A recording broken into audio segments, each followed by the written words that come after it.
Alex are here. Georgian Hooper has a Pepsi, if anybody needs one. Anyone needs it. In Hooper. In Hooper. Because on this day in 1964, Robert Trujillo, bass player for Suicidal Tendencies, was born. Now, I picked that because it's fun. We haven't heard that in a while. Mm-hmm. Robert Trujillo, for the last 20 years, has been the bass player for Metallica, which we could have opened with that. Yeah, we could have. Yeah. But it's kind of nice to hear Suicidal Tendencies. Institutionalized is the name of the song. It was never a hit on the charts. The song, I like this. The song received regular airplay, though, on the Los Angeles radio station KROQ, K-Rock, when DJ Rodney Bingham added it to their playlist, and it was ranked number 23 on the radio station. Rodney on the Rock. It doesn't mention the fact that it was played on our airwaves here at the same time. Regularly. It was It says it got significant airplay on MTV. Doesn't mention us. Nope. Doesn't mention us at all because, well, we're just in the backwater here in Salt Lake City. We not only played that, we played the special version. Yeah. Special version. I like this one. I do, This too. is going to be our smash hit single, which is going to buy matching outfits for the whole band. Black Velvet, what is it? Black Velvet Flag. Flag, that's it. Sometimes I try to do things and they just don't turn out the way I want them to. He sounds And kind I of like get John real Mulaney a little frustrated bit. Because I take my time and I try real hard, but no matter what I do and no matter what I try, things don't work out. And I take my time and I concentrate real hard, but things don't work out. And there's always somebody there going, "Hey Fred, we've been noticing you've been having a lot of problems lately. Would you like to talk about it? You'll feel a lot better." I go, "No, that's okay. I'm having some problems. I'll figure it out. If you just leave me alone, hey, maybe I can figure it out. But then they go, "Fred, why don't you talk about it? You'll feel a lot better." And I go, "No, I don't want to talk about it. Just leave me alone, But they keep bugging me. So it builds up inside. It builds up inside. It builds up inside. I'm not crazy. You're the one that's crazy. You're driving me crazy." Maybe we should get credit for this one. Yeah. Institutions. It was the only solution to give me the needed professional help to protect me from the enemy myself. I like it better than the other one because the other one is truly disturbing. Mm-hmm. This one is there's a little veneer on it that I don't know. It takes away. It's just as disturbing at the root of it, but the other one really it shakes me up when I hear it. Mm. So the bass player. Yeah, Robert Trujillo. There's kind of a famous video clip of him trying out for Metallica. And he made the band. Yeah. It's in their documentary, but it's like they hired him on the spot. It was like, yes. Mm-hmm. You are the guy. I don't know this. It just says here, part of that song, Institutionalized, My Chemical Imbalance. Oh, no, I'm sorry. I misread that. Never mind. I misread it.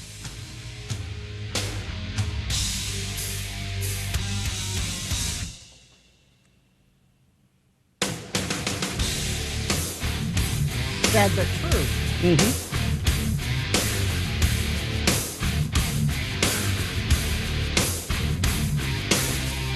We could have also gotten away with playing something from Robert for Indigenous Peoples Day. Oh. Because he's Native American. Did not know that. Oh, speaking of that, it just made me flash on something I was thinking about walking into the studio. I've been watching that Kevin Bacon show, or not Kevin Bacon, Ethan Hawke I get those two mixed up. They come from the same place. I forget what it's called. The show. The Lowdowns. The Lowdown, yeah. And it's there's a lot of Native Americans in it. And because isn't it the same reservation dogs? No, it's person the guy saying Yeah. Sterling Harjo, and Graham Greene was in this last episode. Oh, he just died. And they go you go see Graham Greene, and he looks about dead. I mean, he's just not well. Oh, he just looks so horrible. But he's great in the scene, and then the episode is dedicated to Graham Greene.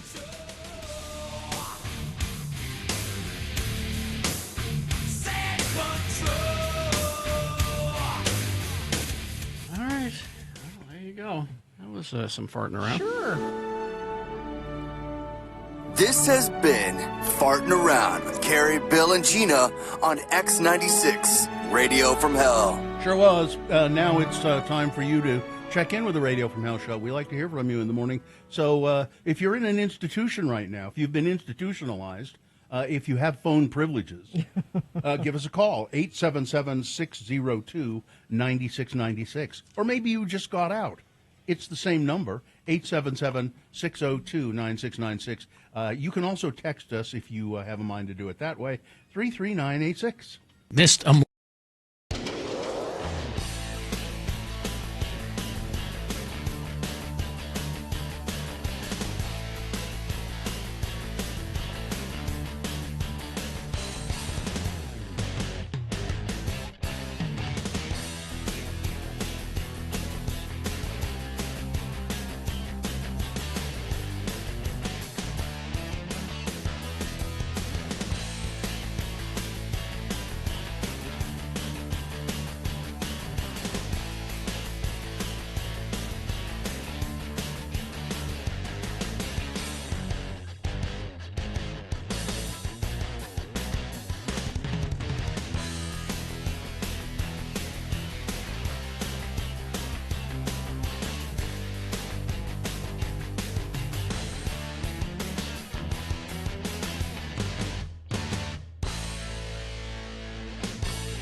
9:20. Let's get this over with. All right, let's get it over with for sure.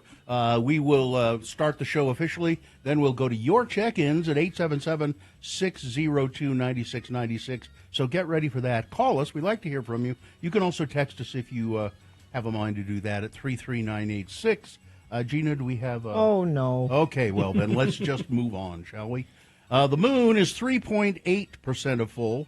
It is slowly waxing toward fullness. We'll have a full moon on November 5th.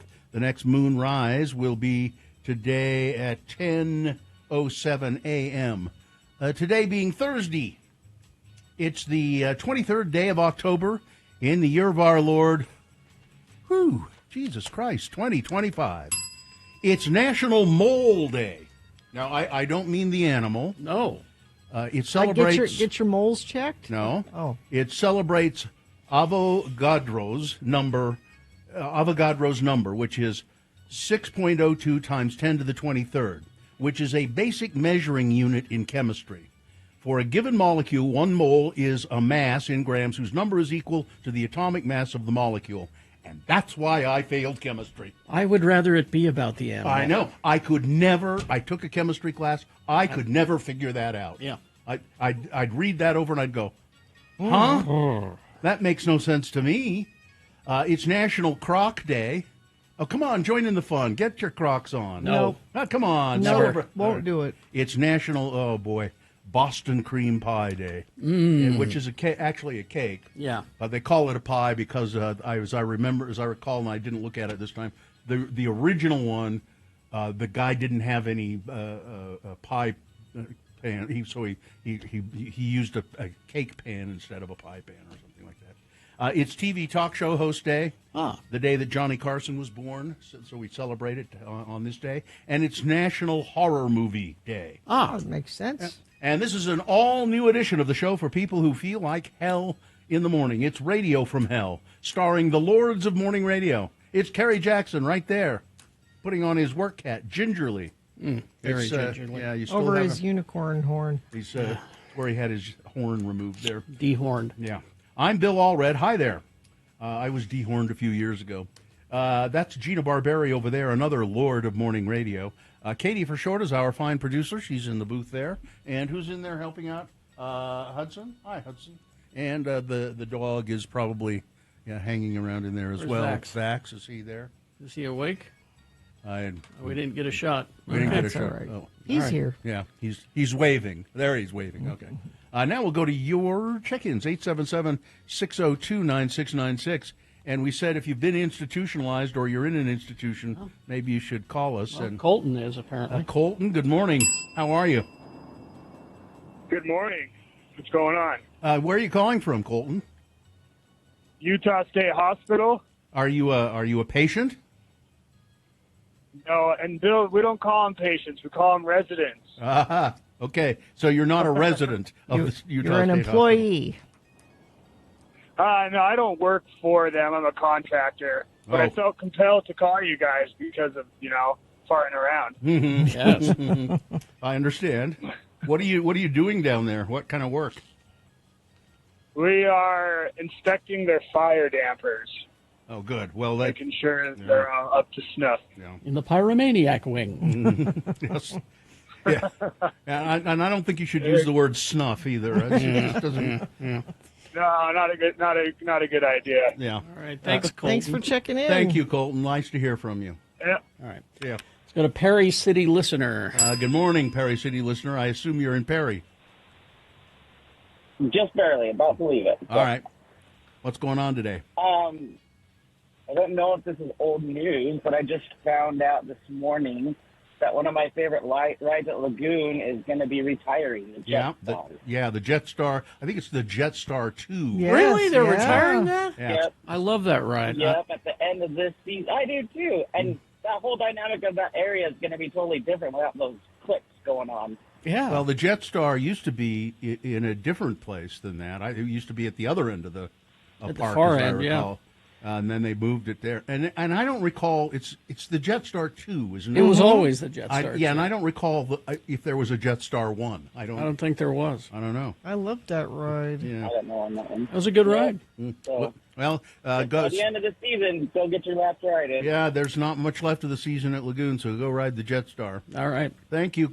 Thanks, Perry City listener. Have a good one. All right, let's go to Debbie. Hello, Debbie. Hello. Hello. Hi, Lord. Hi. Lady. You're in Salt Lake. Yes. Okay. Cheers to Boston Cream Pie Day. I appreciate that. Do you know where you can Very get a good good. Boston cream pie?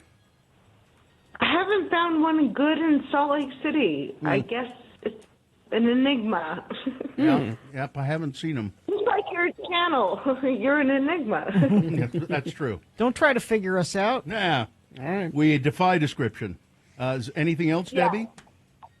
Well, I would love to say I've listened to you since I was 15 years old, and I'm now 50, and I love your channel. And in any broadcast station, heat, phone, or failure, you're absolutely amazing. Oh, that's and so thank nice you. of you. Thank you, Debbie. Very nice of you. Thanks. Thank you. I'm glad you said that. It needed to be said. Well, I mean, we say it all about ourselves all the time, But no one listens. But yes. Yeah. So thank. Well, and I'm going to say it publicly, so there you go. All right. Thanks, Deb. Thank you, Debbie. All right. See ya. Let's go to Brian. Hello, Brian. You're in where are you, Kaysville? I'm right now on Legacy, heading southbound towards Salt Lake. Okay. What's going on?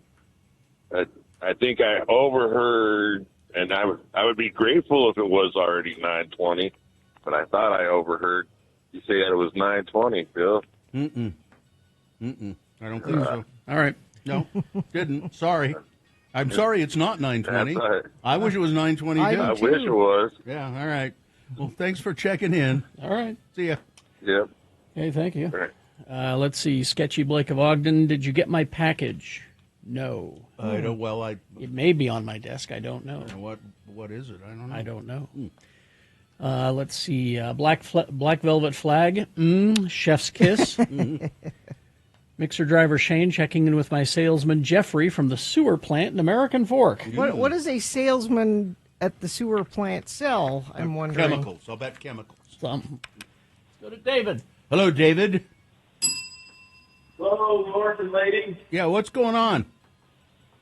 Okay, in my company, when I give my employees a test, I allow them to use our manuals and our instruction booklets, so I call it an open book test, and I don't consider it cheating. And I think that's what your boner recap people do, is it's an open book test, not cheating. Yeah. Well, maybe we call it an open book contest. Yeah. Maybe. An open book. There you go. Yeah, I like all right. it. Excellent. Thank you. Thank you. All right. All right, have a great day. Me Let's go too. to Ben. Hi, Ben in Murray. What's going on? Oh, just wanted to give people a friendly reminder that when you're exiting the freeway, you should actually stop at the red light instead of, almost getting your vehicle totaled by a full-size truck. I'm sorry. That must have happened to you was it this morning? Oh, just barely. All the people that get off I-15 at 5300 South for the hospital, they just do not stop for that red light. Yeah, do not. It's kind of a weird intersection. I use that a lot because, well, I go to the doctor a lot, and that's kind of a weird intersection. It's kind of chaotic and confusing, but yeah, people just need to pay attention. It is. Thanks for the reminder. Yeah. Thank you. Thank you. No problem. See you, Ben. Bye. My wife texting in, I've had the Boston cream pie at the Omni Parker House in Boston where it was first made. Oh, wow. Let's see. Weber State Professor Jake checking in. Zane of Dallas. Wife is back in the ER since 3 p.m. yesterday. Man. Good heaven. Richard, who's not a dick, checking in. Drinking coffee with my X96 coffee mug. Let's see. Michael D. Miner from Grantsville. Awesome morning music school. Metallica, one of my favorite bands. Hi from Sleepless in Sandy. Not yet institutionalized Jocelyn of Sandy. Not checking yet. in. Bus driver Troy, Ron the Carpenter, is on a quest for an elusive marshmallow Butterfinger. What? I didn't know that was a thing. No, I didn't either. Neither. Get us one. Oh, by the way, for people who don't know what a Boston cream pie is, It's a cake consisting of 2 layers of vanilla sponge filled with rich custard, topped with shiny chocolate ganache. And it's really good. Sounds good. Let's see. Ella the Nanny checking in. Great farting around. Mike in Nashville. Tristan from the most west of Jordans. Mikkel of Reno. Sean the safety guy checking in. Woodworker Willie.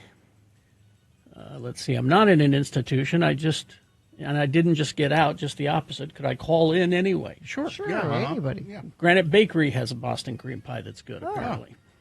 Jetstar 2 is the name of the model from the manufacturer. They just never changed it. Yeah, that's what I thought. Yeah, there was never a Jetstar 1 at Lagoon. No, they bought Jetstar 2 from the 1974 World's Fair in Spokane, Washington. Really? Metal Shop Mark. Sierra checking in. Metallica is never coming back from their Napster scandal. Cheap asses. What?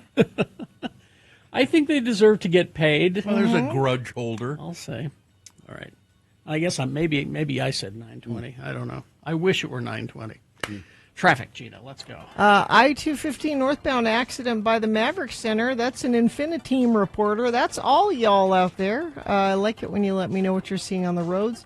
You're more trustworthy than UDOT is. Because you're there. You're seeing it. Let me know what you're seeing. Text it to us, 33986. All right, we're going to take a break, play a song. After that song, it's Big Boy News and Opinioendo, and Frank Christ presents the Dead Celebrity Game. We'll tell you how to play, what you'll win, all coming up.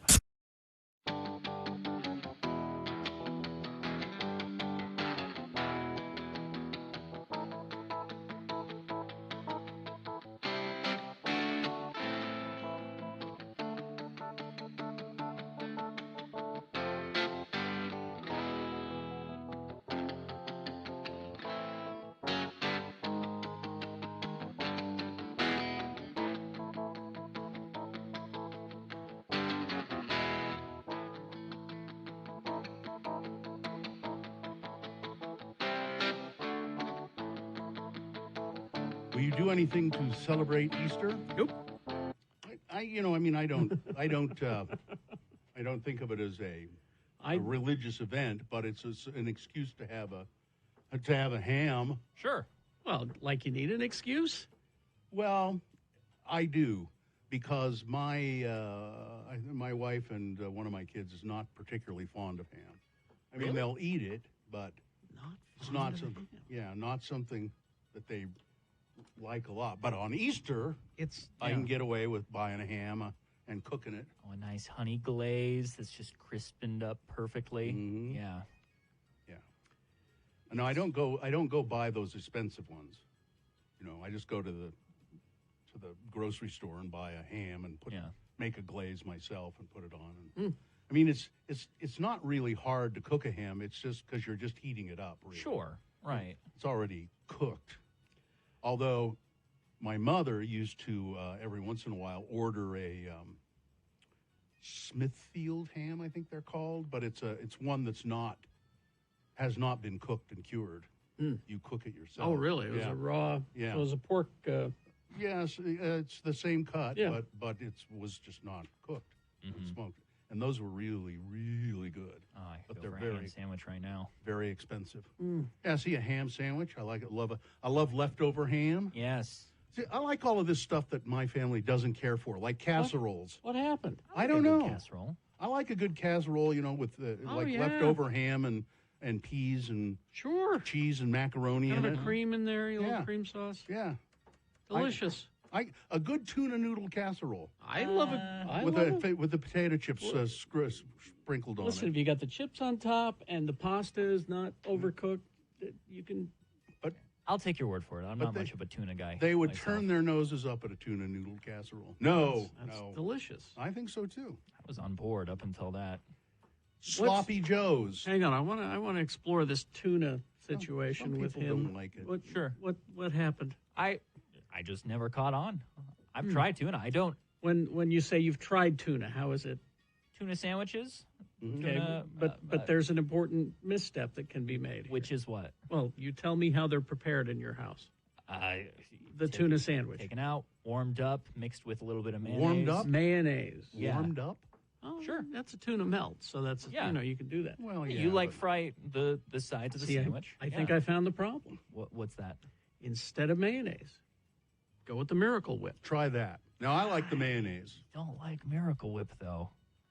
Everything you're telling me, I want to be on board. Look, I know it's a healthy. Here's what you do: you get the mayonnaise, you chop up some dill pickle. Yeah. Put that in there. Little pickle juice in the mayonnaise. Texture makes a difference. Little tiny bit of mustard, Dijon mustard. Mix that all up. Mix it with the tuna. Or you could use capers. There's very good as well, and you make yourself a delicious tuna sandwich. Okay, I could get behind what you're describing. I love a good tuna sandwich. Is just a thing of beauty. Chicken salad sandwich.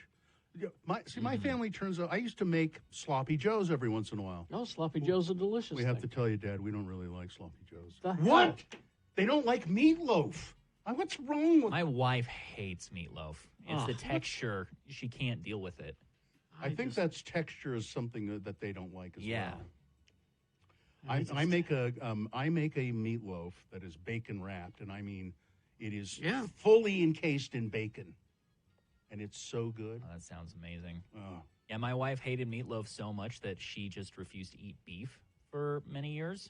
And then very recently, I forget where, somebody made her a steak and she begrudgingly ate it. Now she is ravenous for steaks. It just all depends on how things are prepared. If you get it the first time prepared properly, then you're less likely to go, ew. And then you get your meatloaf and you have leftover meatloaf, so you slice it pretty thin and make a cold meatloaf sandwich. Yes. Cold meatloaf sandwich. Yeah, delicious.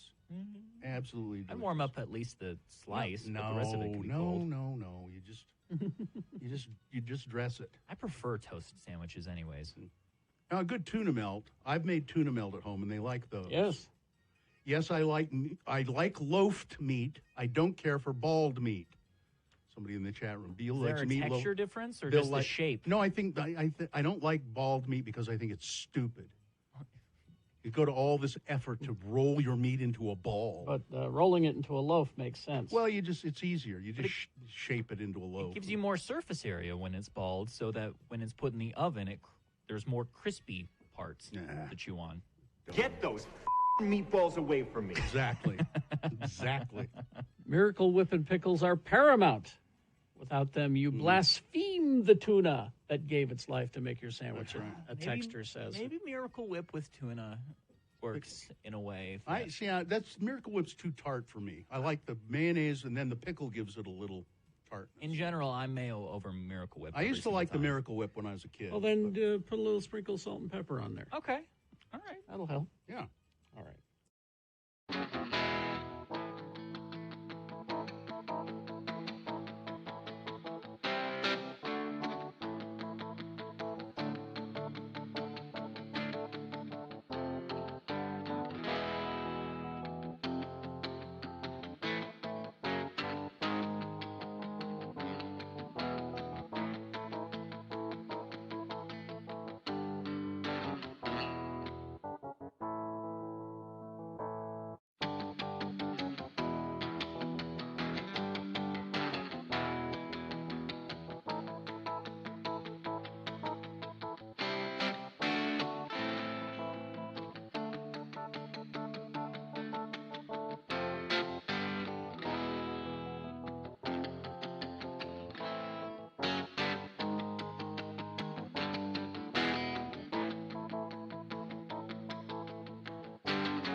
6:39 right now. Time for Big Boy News and Opinioendo. Right after that, it's Frank Christ presents They're Fine, They're Just Fine, the Dead Celebrity Game. We're going to give you a list of 4 celebrity names. 3 of those celebrities are just fine. One of them is dead. If you pick the dead one correctly, you're going to win tickets to see Pucifer May 5th at the Maverick Center. Tickets go on sale this Friday, so it's win it before you can buy it. There you go. Pucifer tickets. 877-602-9696. All you got to do is play. Frank Christ presents They're Fine, They're Just Fine. 877-602-9696. We will play right after this. Big Boy News and Opinioendo. Brought to you by... I have the hiccups. Brought to you by I Have the Hiccups. Okay. Or the Hickoffs. Francis Ford Coppola, he says, I'm broke. Yeah. And to raise money, he's selling a watch, one of his watches.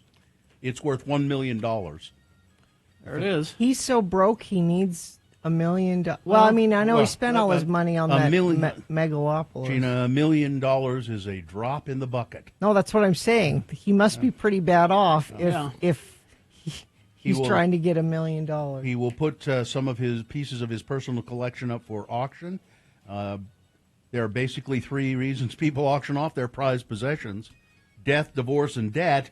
The last of these was the reason Coppola was speaking on Friday morning over Zoom. I don't know who he was talking to, but he said, I need to get some money to keep the ship afloat, he said, from Rome, while describing the 7 timepieces seven different watches that he'll be offering for sale. Wow. December 6th through Phillips, a leading auction site in the worlds of art, antiques, and especially watches. Losing great gobs of money can almost be seen as Coppola's family sport.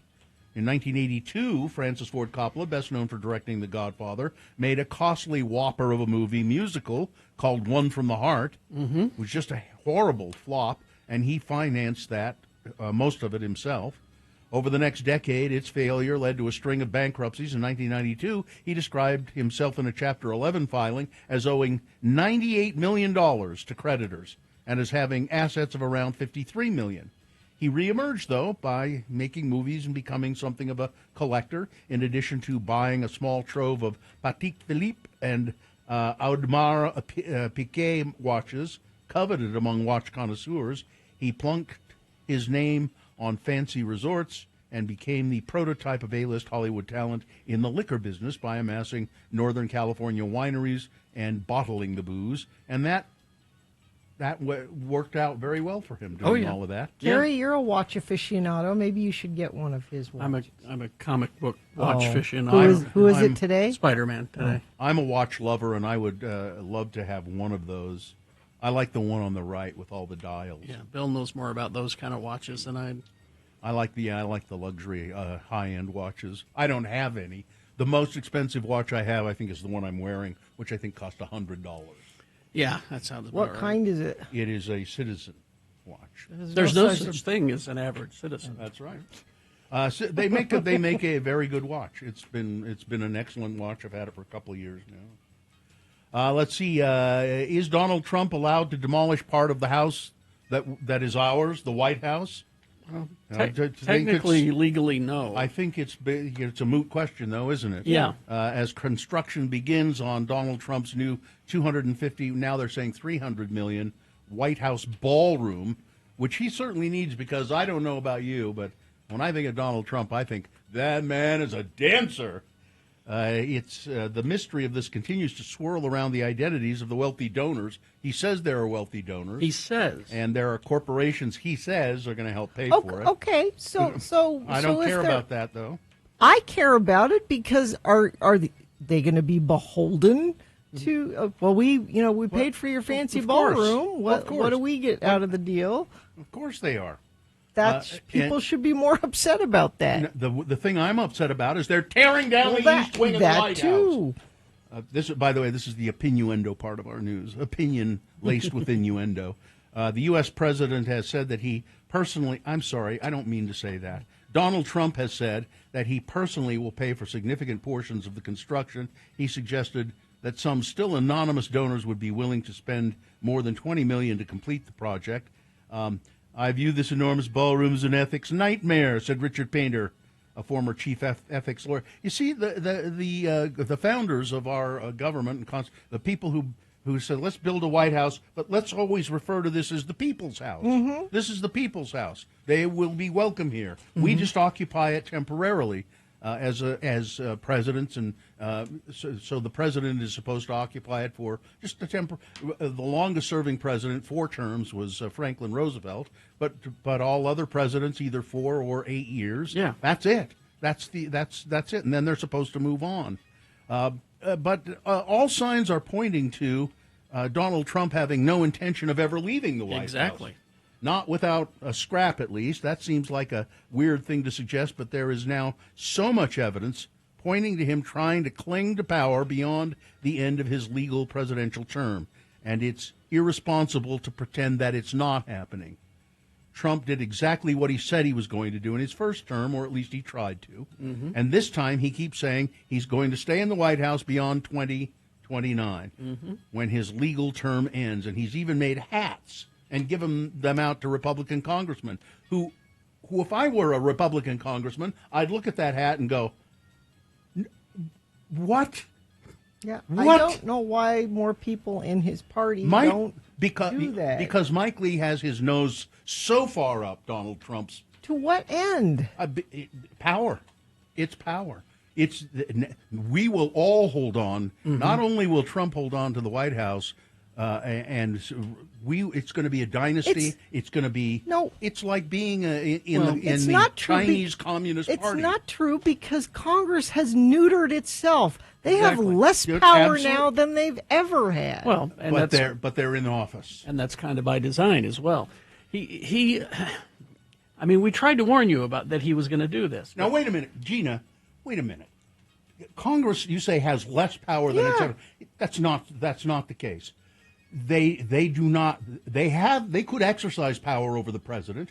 They don't. They have plenty of power because they pass laws and do things that will affect us. Us. They are terrified of him. That's exactly right. And they do things that affect us. They That's haven't their done. power. They have not passed any laws or done anything that affects us Gina, in a long time. Gina, people are going without food. Healthcare costs are going up because that's what they want to have. That's happen. I know, but that's not passing a law. That's no abdicating their power. Why pass laws? Why bother with all of that nonsense of democracy? Yeah. Why bother with that? That's also the point. You don't. Why bother with democracy when you can just have your way? Just get what you want whenever you want. Because no one's going to hold him accountable. And the Supreme Court has pretty much said he can't break laws. And no one is going to hold those Congress people, those senators, accountable either. You think anybody's going to hold here in Utah is going to hold Mike Lee accountable? No. No, they'll continue to vote for him. Yep. It's power beyond being able to legislate. It's evil power. Let's see. 16-year-old boy charged with murder in Tooele County. They say he played a major role in connection with the shooting death of a 39-year-old man in Sandy who was allegedly accompanying his teen son to a drug deal. Oh, sure, I'll go with you to the drug deal, son. He's been charged as an adult. Matthew Lee Bowman, 16, of Erda, charged Wednesday afternoon in 3rd District Court with murder and aggravated robbery. First-degree felonies. Sandy police. This is that shooting on Main Street, where they thought it was a robbery in progress or a robbery. Well, Josh Pechtel had been shot and later died at a hospital. This was apparently one witness told detectives that she'd been keeping surveillance at the park because she was upset about activity going on and watched as an SUV pulled up. 2 males exited the restrooms, walked toward the vehicle. There were exchange of words and then gunshots, and Mr. Pechtel ended up dead. A rock climber had to be rescued from American Fork Canyon last night. He fell 20 feet near Little Mill. A group of climbers were in the canyon when a 37-year-old male collided with another person, causing them to fall. Utah County Search and Rescue crews responded, transported the man to the waiting ambulance via a helicopter. A semi-truck carrying guns and ammunition overturned down near Washington County, and it was a mess. They had to be careful about how they're cleaning it up because there's live ordnance there. A novelty grenade. It's a toy. It would be fun. A toy grenade. Multiple buildings in South Jordan, including the city's library, had to be evacuated after a man called police and said, "There's a grenade in my car."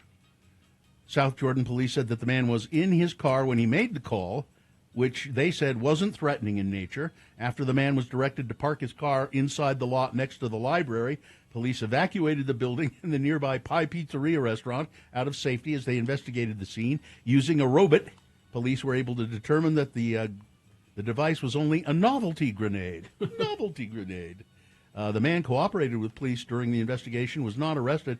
I don't. It's not known whether he knew that it was a fake grenade or whether he put it there or somebody else put it there. But they didn't arrest him. So, this guy who's the CEO of Crumble Cookie. Mm-hmm. Yeah. So he was going to pay the fine for the BYU because BYU fans stormed the field, and that's a finable offense. What is it? $50,000. Who is it? The Big 12 or yeah. Big 12 is that? Mm-hmm. They levied that fine. However, they said we're not going to fine them. We're not going to levy the fine. And so this CEO, his name is McGowan, he said, "Oh, well, okay. You know what I'll do? I'm going to use that money to pay off school lunch debts in Salt Lake County and in Utah County." Well, that's good. And that was very nice of him. So he's paying off. I mean, I hate that there's such a thing as school lunch debt. There Yeah. shouldn't be, but.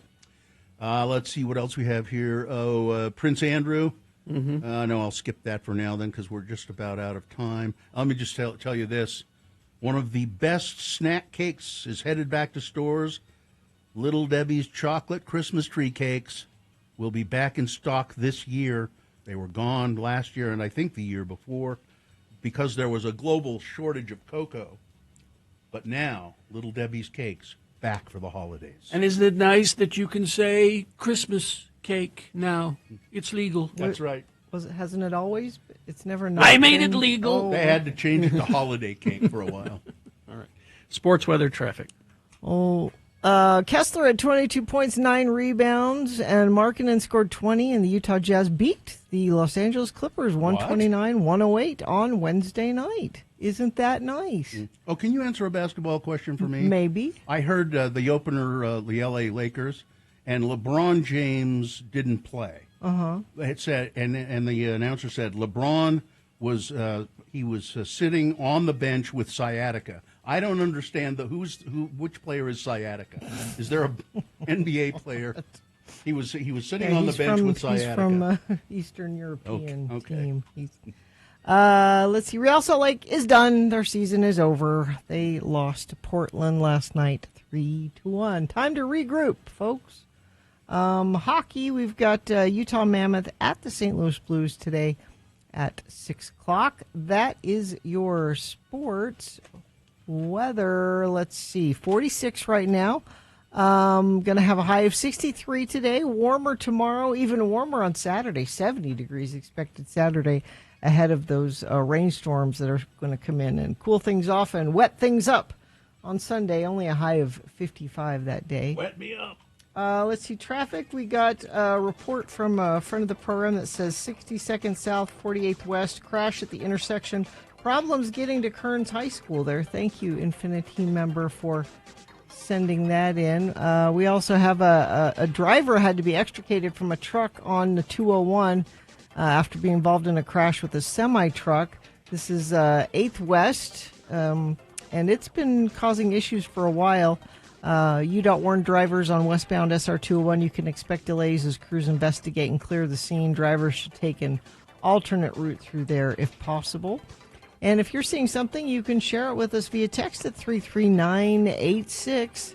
Spooks Boutique, the go-to destination for oddities, curiosities, antiques, collectibles, provided by a community of local artists for over 13 years. Located at 3453 South State Street. Spooks Boutique, where Halloween is not a holiday, it's a lifestyle. Frank Christ has joined us in the studio. Frank, a Grim Reaper, the Grim Reaper of celebrity souls specifically. And he is a Grim Reaper, a skeletal figure. Isn't that nice for Spooks Boutique to choose that lifestyle? Yeah. You were born into this lifestyle? Is that no, what I you're wasn't. saying? I was mortal at one time. He died into this lifestyle. Yes.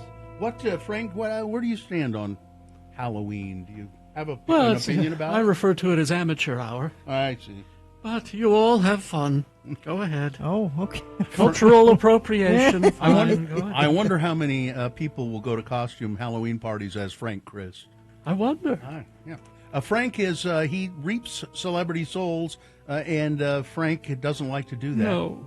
Because he loves those celebrities. I love our precious celebrities. Why do you love them so much? Everything they say and do is right, except for James Woods. Well, that's true. Frank joins us to play the game we call Frank J. Christ Presents. They're fine. They're just fine. He gives me a list of actors, and 3 of the actors on this list of 4 are... They're just fine. But one of them, Frank, when the actor died, Frank had to go to the scene and load the soul of that actor into a sidecar and take it to the distribution center. And then wherever it goes, it goes. Do we have a contestant? Will, good morning. How are you? I'm fine. I'm just fine. Will, that's good to know. Will, if you are able to identify a dead celebrity out of a list of 4, you'll win a prize. And what is it, Gina? Tickets to see Pucifer May 5th at Maverick Center. Tickets go on sale tomorrow. So this is win it before you can buy it. You can find out more about that show at x96.com. All right, Will, are you ready to see if you can cash in on the gruesome death of a celebrity? Yes, I am. All right. Here is the list. Frank gave me a list of actors, because it's National Horror Movie Day, a list of actors in horror movies. Number 1 is Veronica Cartwright.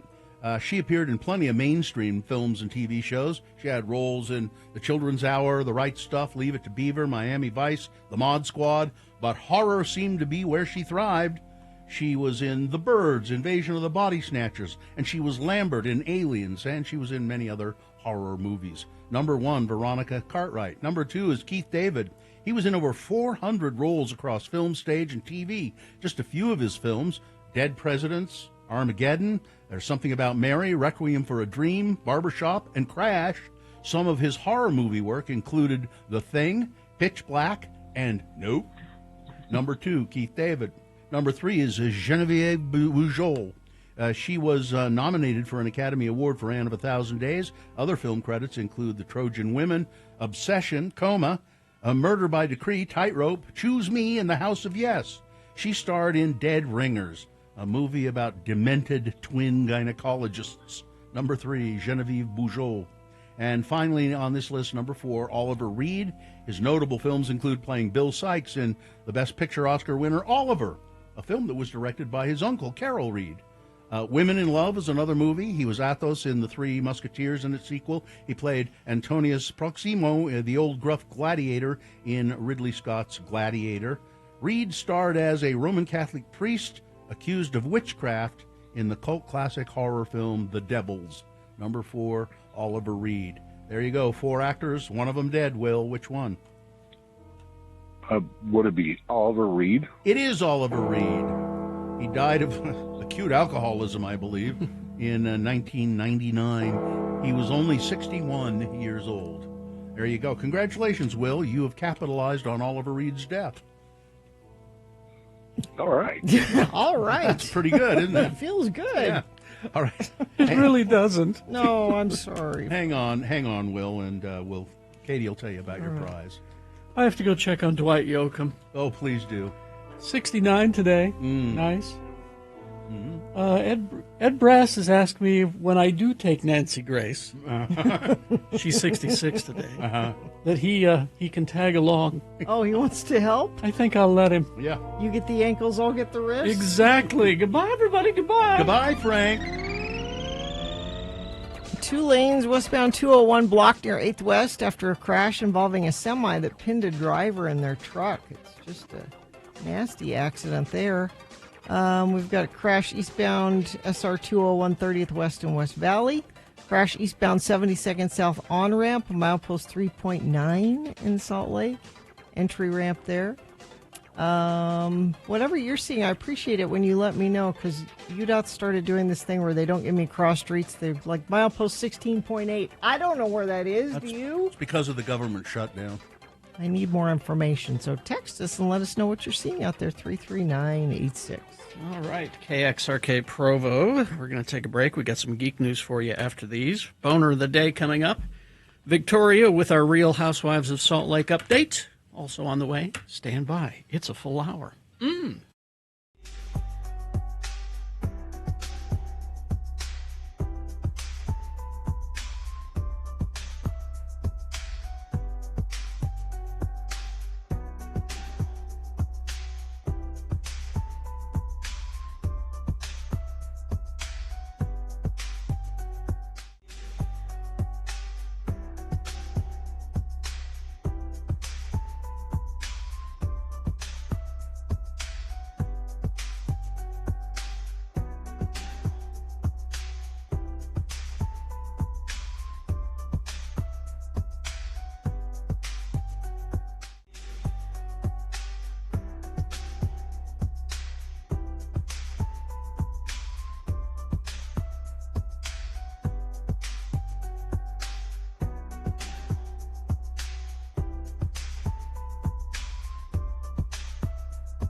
96. You think gasoline smells good?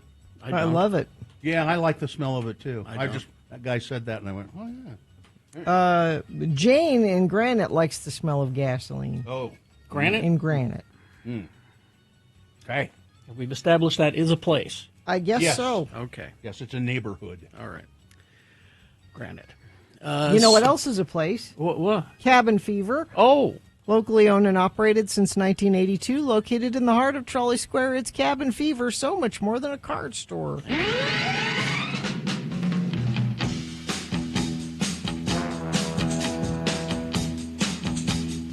All right. I don't have any trailers for you to watch today, but I do have a lot of news. Oh, good. The first story, I'll get to K-pop Demon Hunters. Okay. But I have to set this up for you. Okay.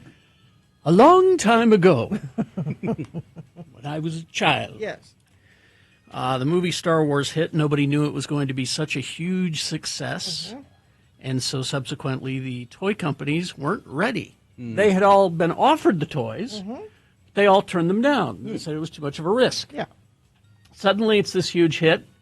And I think it was Kenner Hasbro, I can't remember who it was, stepped up and said, all right, we'll make your action figures. Okay. Well, the kids want them now. Yeah. Well, we don't have them now. We have to make them. It's going to take a while. So you'd go to the store, and there would be a cardboard envelope hanging on the rack where the action figures would go. Okay. And you bought that envelope for I want to say it was like $6 or something like that. Did you get one? I did. You still have it? I do. And inside this envelope was stickers, a display stand for the action figures, and your promise that if you send in your address to this envelope that we have given you, we'll send you the action figures when they're ready. Okay. Promise. And it worked.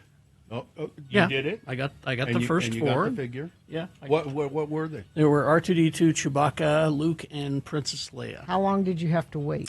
An interminable 8 weeks. Were they pretty good action figures? Well, I mean, for the time, Yeah. they were all right. Okay. I look at them now as kind of novelties. And that's kind of why I like them more now than I did then. I hated them for the longest time because Really? they just didn't. Well, I mean, we were starting to get some really good action figures with a lot of joints and everything. And the old Star Wars figures were like 5 points of articulation. You mean and- action figures from other franchises? from other franchise and Star Wars figures too. You know. But anyway, back to K-pop Demon Hunters. Yeah. They weren't prepared for the success. Really? It was kind of It surprising. just blew up. It's a worldwide phenomenon. Yeah. So they're going to do a similar thing. Of course, you don't go to a store anymore. You don't buy the envelope anymore. But we promise you, if you buy the toys now, we'll get them to you as soon as we make them. So it's Netflix is they're going to cash in. It's their Star Wars merchandising machine, they have said. So they're going to play catch up. They have announced partnerships with Hasbro and Mattel in response to the massive demand for K-pop Demon Hunters toys. And Christmas is coming. So are you going to go to the Target store and there'll be an envelope hanging there? I don't think they're going to go that far. I'm but- sure it is a website and a. Yeah, it's a website. Yeah. You can buy them online now, and they're not going to be shipped until like spring of next year. Oh, that's too bad because Yeah. for Christmas people would want them. I bet. You get a picture of it and say, "Here's your present. It's coming." It will be here as soon. Yeah. You know, Santa's behind on his. Oh, Santa we got flat-footed with that one. Exactly. But there will be dolls, action figures, accessories, collectibles, play sets. They're all online now. And you order them now. You won't get them till spring, but there you go. I owe you K-pop Demon Hunter action figures. Speaking of Netflix, they're starting to see this animation thing taking off. They said, what do we have? What do we have? Oh, yeah. Do we own something? We got that movie a long time ago. It was actually pretty good. The Mitchells versus the Machines. Oh, I remember. You remember vaguely that? Yeah. I Well, don't think I saw it. It was but- nominated for Best Best Animated Film. Yeah. Did not win. Lost to Encanto. But it was really quite good, but nobody talked about it. Well, they're going to try it again. They got Mitchells versus the Machines 2 coming to Netflix. And it's got a lot of good people behind it. Phil Lord and Chris Miller will be back as executive producers. You've got people who've worked on The Bad Guys 2 and Bob's Burgers all working on it. So that's something for you to look forward to. Mitchells versus the Machines 2. You saw the first one, right? Yeah, it was quite good, actually. I was surprised. Just quickly, what's it about? The Machines were taking over. And so it was the Mitchell family. Was, family, okay. Yeah, they were fighting against it. Another animated project that is on the way, based on the comic books, Hasbro is working on with Skybound Entertainment. That's the Walking Dead people, by the way. To create a TV series based on the Energon Universe comic series. Now, that is a world where Transformers and G.I. Joe live in the same timeline. Okay. How cool is that? Yeah. From what I understand, the comic books are pretty good. I haven't had a chance to read them, but there you go. Netflix also working on a Catan TV series based on the board game, Settlers of Catan. Now, they don't say whether it's going to be live action, animated, scripted, or unscripted. They just got the rights to it. But it's such a worldwide phenomenon. The games are incredibly popular. I'm sure it'll be appearing very soon. Now, this is the one thing I'm looking forward to. Because Stephen Fry, British comedian, very funny. He's great. Fry and Lowry. Yeah. He has gotten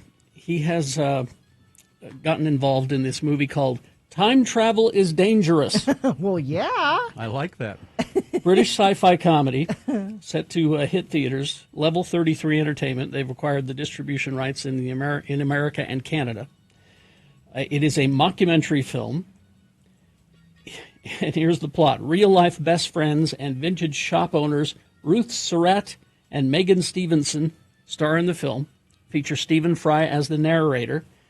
Centers on Ruth and Megan, who happen upon a time machine, like you do, and realize that it will help them. What do you do with a time machine? Well, you see, they have a vintage shop. So you go get stuff back in time. and then save it to get stuff. And then this is going to be popular. Perfect. So there you go. You don't kill Hitler. No, you don't kill Hitler. You go back in time and get stuff. Now you've got to go back and kill Hitler. Northbound I-15, northbound I-215 West. Had a bunch of friends of the program text in about some issues there. Crash westbound SR-201, 8th West. That's where the semi-truck versus other truck accident is. It's blocking the two left lanes. You want an alternate route through there. Crash blocking the two left lanes there. Expect delays. Northbound I-215 West, North Temple. Heard from a few friends of the program that are dealing with that issue. They sent that in via text at 33986. Somebody else says crash on Foothill, closing two right lanes northbound past 13th South. I rely on you folks for letting me know what you're seeing out there. We've got an accident southbound Redwood Road, 2100 North in Saratoga Springs, right lane blocked. It looks pretty bad, they say. Thank you for sending all that in, 33986. Here are the boner candidates you'll be voting for shortly. Boner candidate number 1, a Republican Senate candidate declares, deputize the Proud Boys and pay them a bounty for every migrant they bring in. Oh, my hell. Boner candidate number 2, the Democrats have their problematic candidates as well. Yes. And boner candidate number 3, and then there's this. Mm-hmm. Boners of the day, big boy news, all coming up after some messages and a song. Stand by for that. X96 wants to bribe you to listen. Tune in every weekday, 7:15, 10:15, 1:15, and 5:15 for keywords. Then you text them to 508-777-1000, and you will be entered to win $1,000. Every keyword is another chance for you to win. All the details and more at x96.com. Your keyword for this hour is gold. Gold, G-O-L-D, gold. Text that to 508-777-1000 now to enter to win. Thank you. All right, Salt Lake Film Society. It's that magical time of year again. It is. It's the Tower of Terror at Salt Lake Film Society, Broadway Center Cinemas. It's our first choice for going to the movies, this is where we like to go. They always do the first run stuff. I think Bill was just there seeing One Battle After Another. One Battle After Another. But then they do the Tower of Terror. And, this weekend, you've got to go to both of these. The Exorcist, the director's cut. Oh, okay. And the OG Halloween, the original Jamie Lee Curtis, both classics. They need to be seen in the theater Friday and Saturday. Guillermo del Toro's take on Frankenstein, that opens tomorrow. Oh, it does. That's right. And that's getting huge reviews already. We'll hear from Sean Means about that tomorrow. Mm-hmm. Rocky Horror tickets are going fast. October 30th, 31st, November 1st. This is the movie with the shadow cast. Just a fun event that always sells out. So if it's important for you to go to slfstix.org.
a mini list here. It's 8 sweet signs a dog gives when they love your partner and wants to keep them around. So you have a boyfriend or girlfriend. Here's how you can tell if your dog is okay with this person. Okay.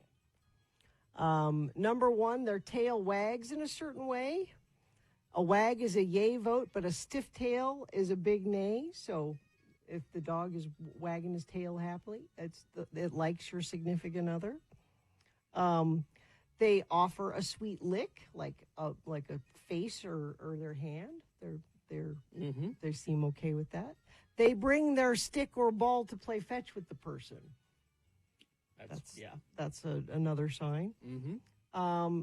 They sit on a specific side of the car. If you drive around with your car a lot, with your dog in the car a lot to go to the park or something, they give up their space for the new person. Oh, really? Oh, my dogs don't even do that for me. Yeah. And let's see. Also, they'll sniff your partner's crotch. That's apparently a positive sign. That's a positive sign. I mean, they do that. It's to everybody. rude. Yeah. Yes. Don't let them do that. No. The solo walk test, they'll go for a walk with the person without you. Without? Oh. That's how you know that they passed the test. They don't look to you like, are you coming? Well, I'm not going with the stranger by myself. Oh,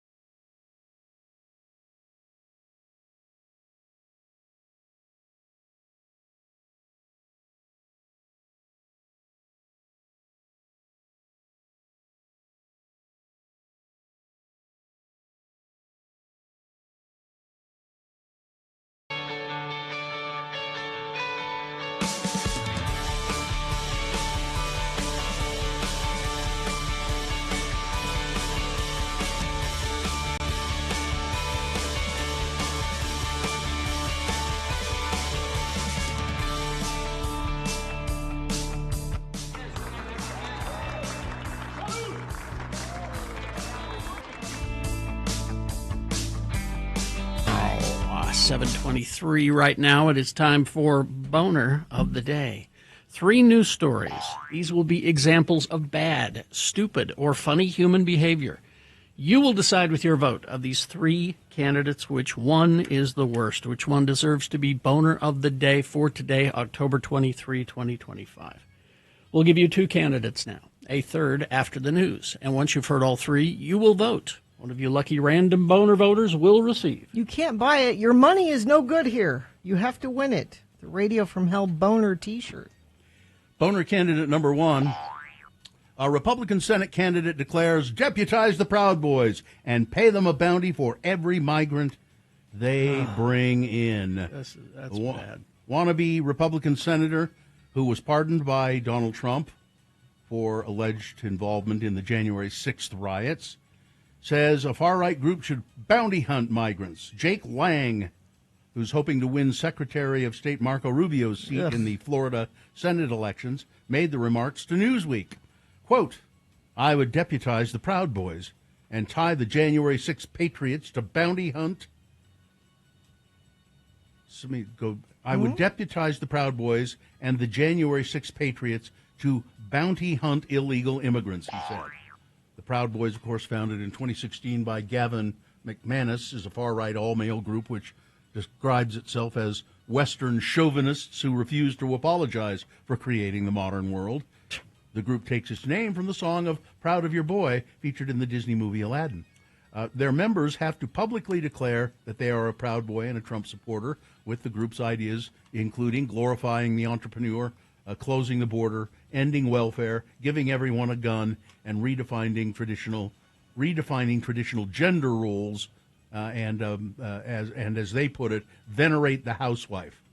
But this Senate candidate, Mr. Lang, continued, we would offer a bounty and work with local sheriffs and deputize and give legal access to be able to have these people join en masse and be able to work alongside federal law enforcement to provide tips, to provide information, and to go out and make the arrest of these illegal immigrants. The Proud Boys have shown support for ICE. What could go wrong?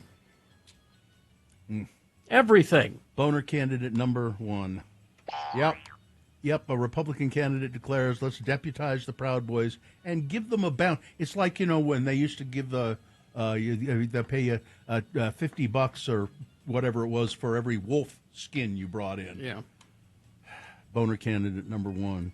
Boner candidate number two, the Democrats have their problematic candidates as well. His U.S. Senate campaign under fire, Maine Democrat Graham Plattner, said Wednesday that a tattoo on his chest has been covered up to no longer reflect an image widely recognized as a Nazi symbol. Now, here, if you go to x96.com/live, you can see the tattoo that he had. This was taken, he was dancing with his shirt off in a bar. This was some years ago. I think it had to do with his brother's wedding. So he's dancing, he's obviously, but he has tattooed on his chest this Nazi skull. That's the skull and the SS that the SS used. And he says, well, listen, I got that tattoo in 2007. I was in my 20s in the Marine Corps. It happened during a night of drinking when I was on leave in Croatia, and I didn't know that it was a Nazi. I'm not making excuses for him, but you can see it's on a wall. Oh, there's a picture on the wall. Pick one of these skull and crossbones to put on your, I want that one. Now, why he didn't fix this a long time ago, I don't know. Plattner said that while his campaign initially said he would remove the tattoo, he chose to cover it up with another tattoo due to limited options. Here's the cover-up. I have no idea what that is. Is it a wolf? What is it? It looks like a wolf that has weasel? a weight problem or something. I don't know. What is that? Got tattooed, covered up, he said. Now, he's also had some other problems, this guy. He's an oyster farmer in Maine, by the way, running for Democratic Senate office.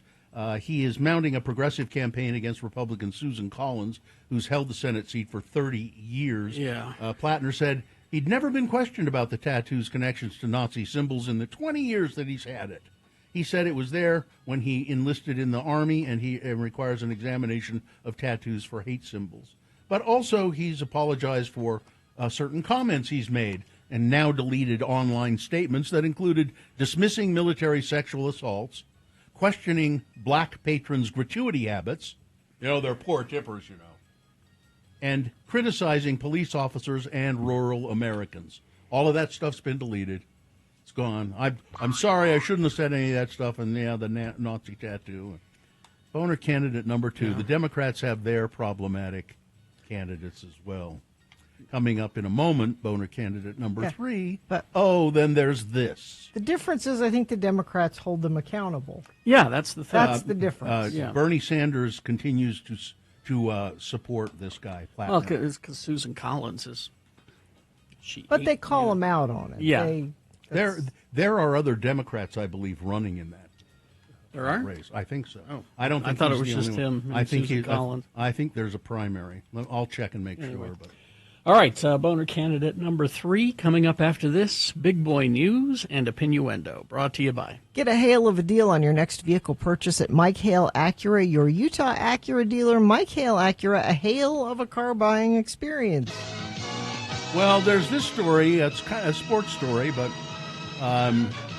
thousands of fans bowed their heads and closed their eyes to pray. Meanwhile, Utah kicker Dylan Curtis continued his warm-up on the field at Lavelle Edwards Stadium just minutes before the start of the BYU rivalry game. In a video that was later shared on social media, the freshman kicker could be seen working on his kickoff technique, booting the ball into the Provo sky as fans prayed.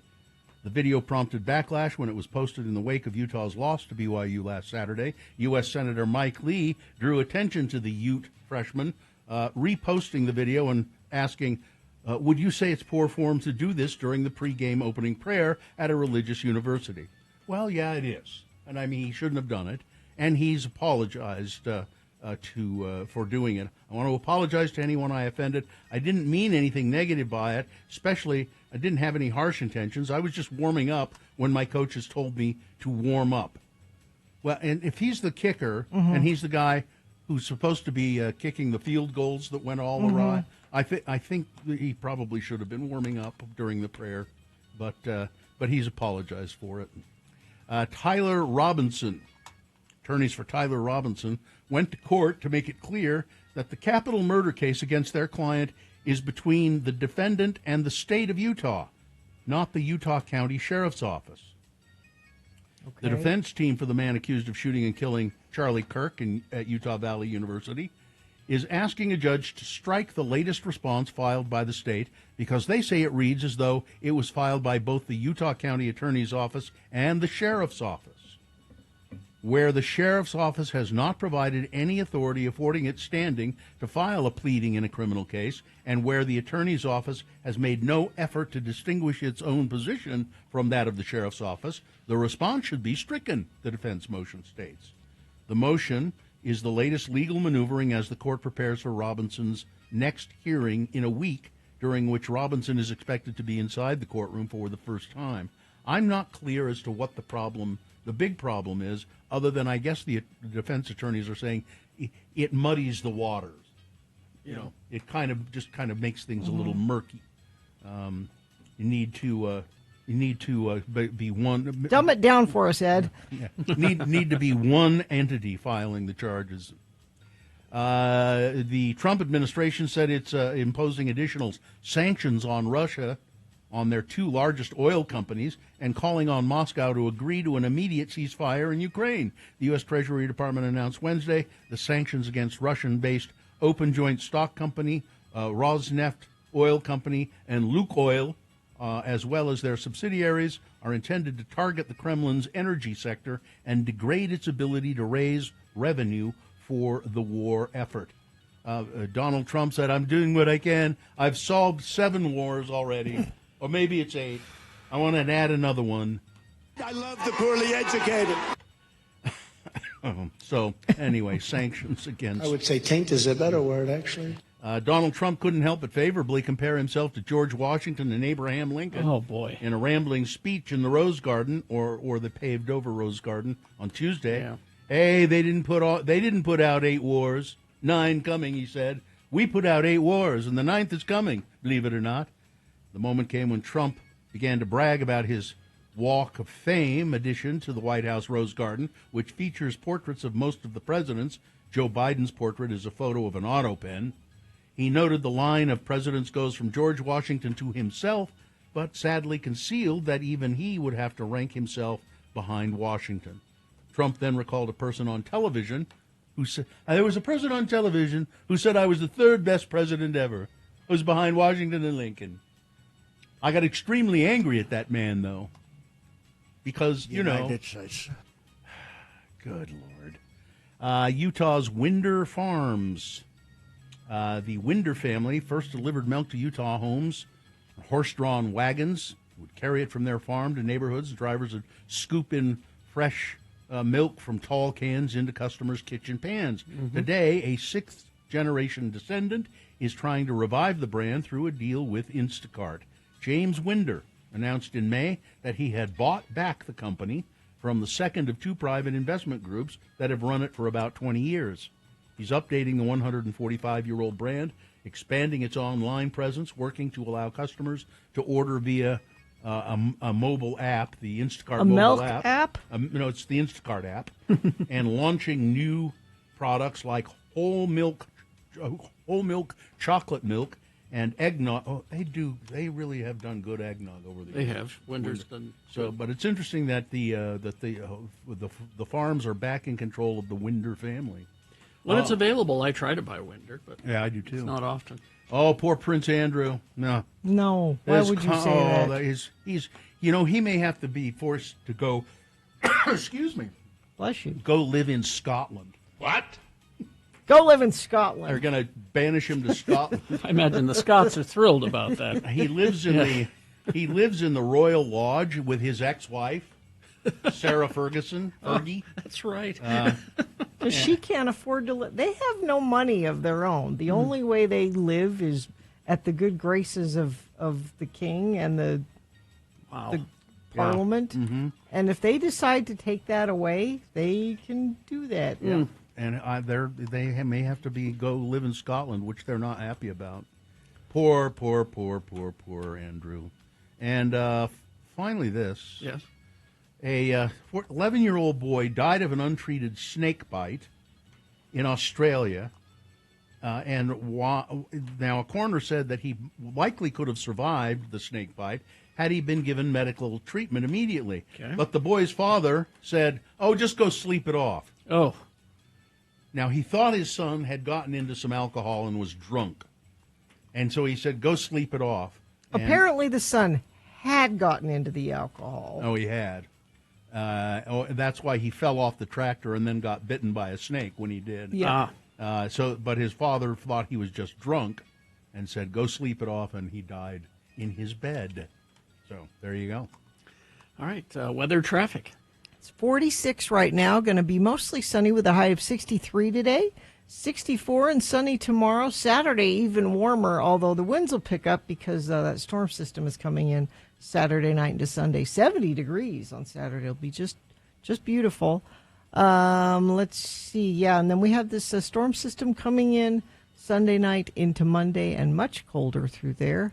Traffic, thank you, friends of the program, for texting in. 215 North and 201 West are a mess everywhere. Just took me an hour to get to Magna from Murray. Secondary slowing happening on all arterial streets. UHP slowing traffic, both 215 and I-15. Somebody else says avoid 201 westbound starting at 5600 West. Very slow, bumper to bumper through there. Somebody says, Gina, you're way off. 215 northbound in the I-80 interchange is a parking lot for miles. And now eastbound 201 32nd West has a large accident. I'm way off. Please set me straight. Multiple emergency vehicles arriving at the Hill Air Force Base Southgate Visitor Center. May slow traffic entering the base. Certainly will delay folks trying to get visitors passes. Let's see. Traffic 215 south near California Avenue exit. Emergency vehicle on the left shoulder. Thank you, all of you, for sending those in. Oh, somebody else says there are 6 UHP officers that have a smart car pulled over in the right-hand lane southbound I-15 right after the Highway 89 interchange. It's backing traffic up on I-89 into Farmington by the Smiths. Good Thank Lord. you, all of you, for sending those in. All right, here's boner candidate number 3. Now remember, boner candidate 1, Republican Senate candidate declaring deputize the Proud Boys and pay them a bounty for every migrant they bring in. The boner candidate number 2, the Democrats have their problematic candidates as well. And then there's this. Representative Clay Higgins, Republican of Louisiana, made a conspiratorial accusation against House Minority Leader Hakeem Jeffries on social media this week. Oh, boy. I'm sure this will go well. That left online critics stunned. Reptilian, Higgins wrote on X Monday, along with a photo of Jeffries, referencing the conspiracy theory popularized by British Holocaust denier David Icke, who's argued that a race of interdimensionary reptilian humanoids occupy many powerful positions in governments across the world. The stunning claim was widely condemned online by critics, with some, like an X-user named Chippy Dizzle, arguing that Higgins should be removed from office over the remark. Sure. You should lose your job for this. But as we've learned, there are no consequences for Republicans anymore. Exactly. The user wrote, who frequently posts content critical of the Trump administration. Higgins has been a strong ally to Donald Trump, of course, supporting efforts to overturn the 2020 election in his favor and embracing much of Trump's rhetoric. Trump endorsed Higgins for his re-election bid in 2024, calling him an America First warrior. Accusing his House colleague of being a reptilian, however, shocked even those seemingly on the right. There were people on the right who said he should not have done that. Boner candidate number 3, and then there's this. All right, boner candidate number 3. Let's review the first 2, and let's vote. The first one is that's Jake Lang, who's running for Senate in Florida, who says that we ought to deputize the Proud Boys and pay them a bounty for bringing in migrants. Boner candidate number 2, well, the Democrats have their problematic candidates as well.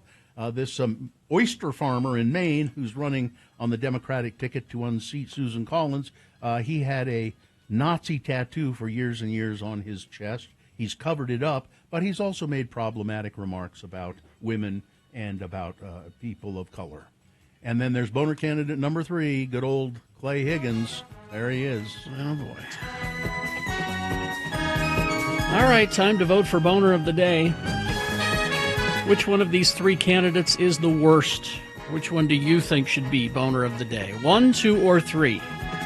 Remember your candidate number, the one that you think should win. Put that single digit in the message of a text and then text that to 33986. Or you can call Katie in the producer's booth at 877-602-9696. She'll take your live voice vote, like she is right now.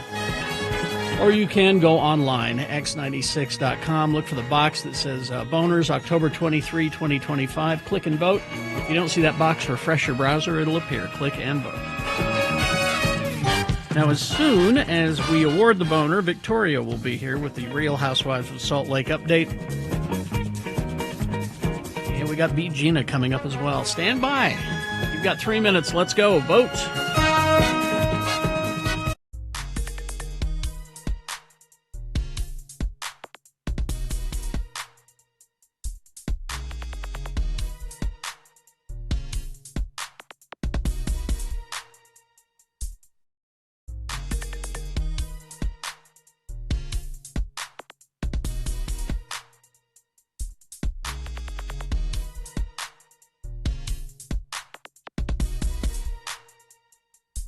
So for Father's Day, I have told my husband I would like him to go car shopping. And you're saying, wow, that's a big Father's Day present. That is.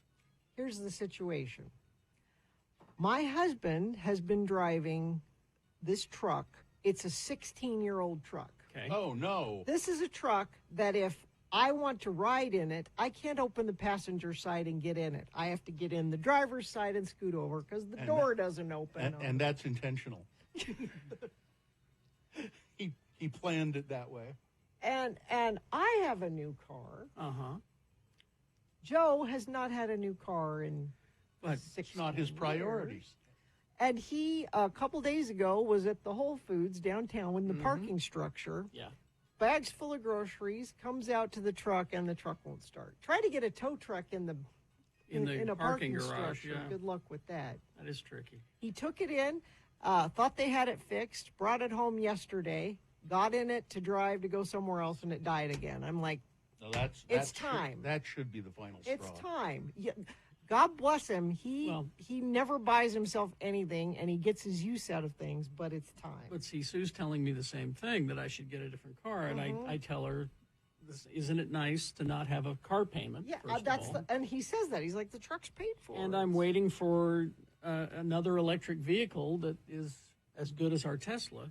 But you want to come something along. different. But I want something different because I don't want to buy a Tesla again. Well, you're not having any problems with the Tesla. No, not at all. Yeah, so we need two cars. Oh, you do have two cars. Yeah, then. yeah. We have my Mini and the Tesla. And you're not having any problems with the No Mini? trouble with my Mini, except for the speakers on the right side kind of popped out yesterday. Popped like Well, they they just came all the way out of the they're door? not working Oh. for some reason. There's a short somewhere. There are more EV options now. Yes. There are. Does Mini probably makes a? They do. An electric. They do. I don't know if it's as good as some of the others, but I don't know. Well, but it's nice not having a car payment, and I'll just drive my Toyota until the wheels fall off. That's what I'm doing. Yeah. Or till you get stranded in the Whole Foods parking lot. Well, I mean, I had a car. You remember that red sports car I had? Yes. That where there was a phantom problem with it. Yeah. It had a ghost in it. You just go out and it wouldn't start. I Yeah. mean, wouldn't even click. Oh yeah. And then so you take it to the. My grandfather's Fiat was that way. He haunted it. So I finally said, I can't put up with this. I need another car. Anytime I tried to go to a concert, it would not work. Anytime I tried to go to radio school, it would not work. Your grandpa my grandpa did not want me in this business. That's right. He'd pull the plugs. Exactly. He haunted that Fiat.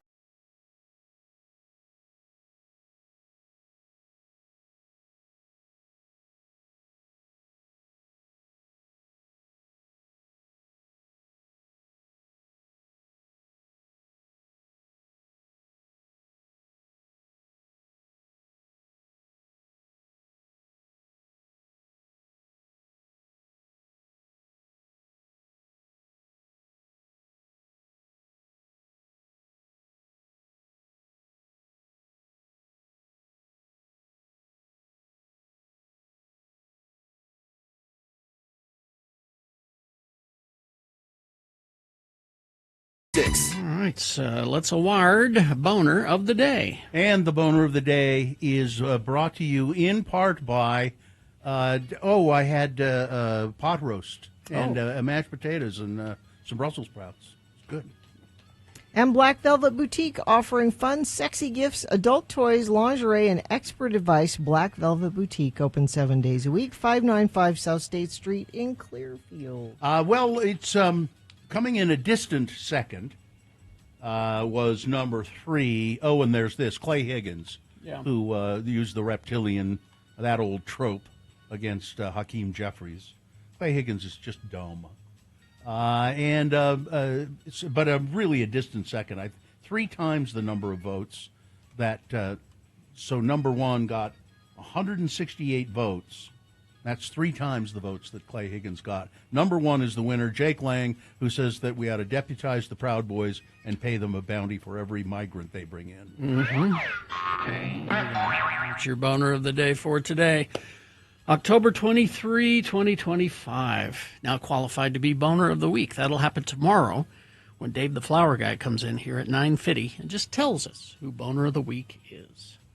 Is this sponsored? It could be. It could be, but it is not. I'm a bitch, I'm a lover, I'm a child, I'm a mother, I'm a sinner. Well, here she is from the city that's under siege, Chicago, Illinois. It's Victoria. Good morning, Victoria.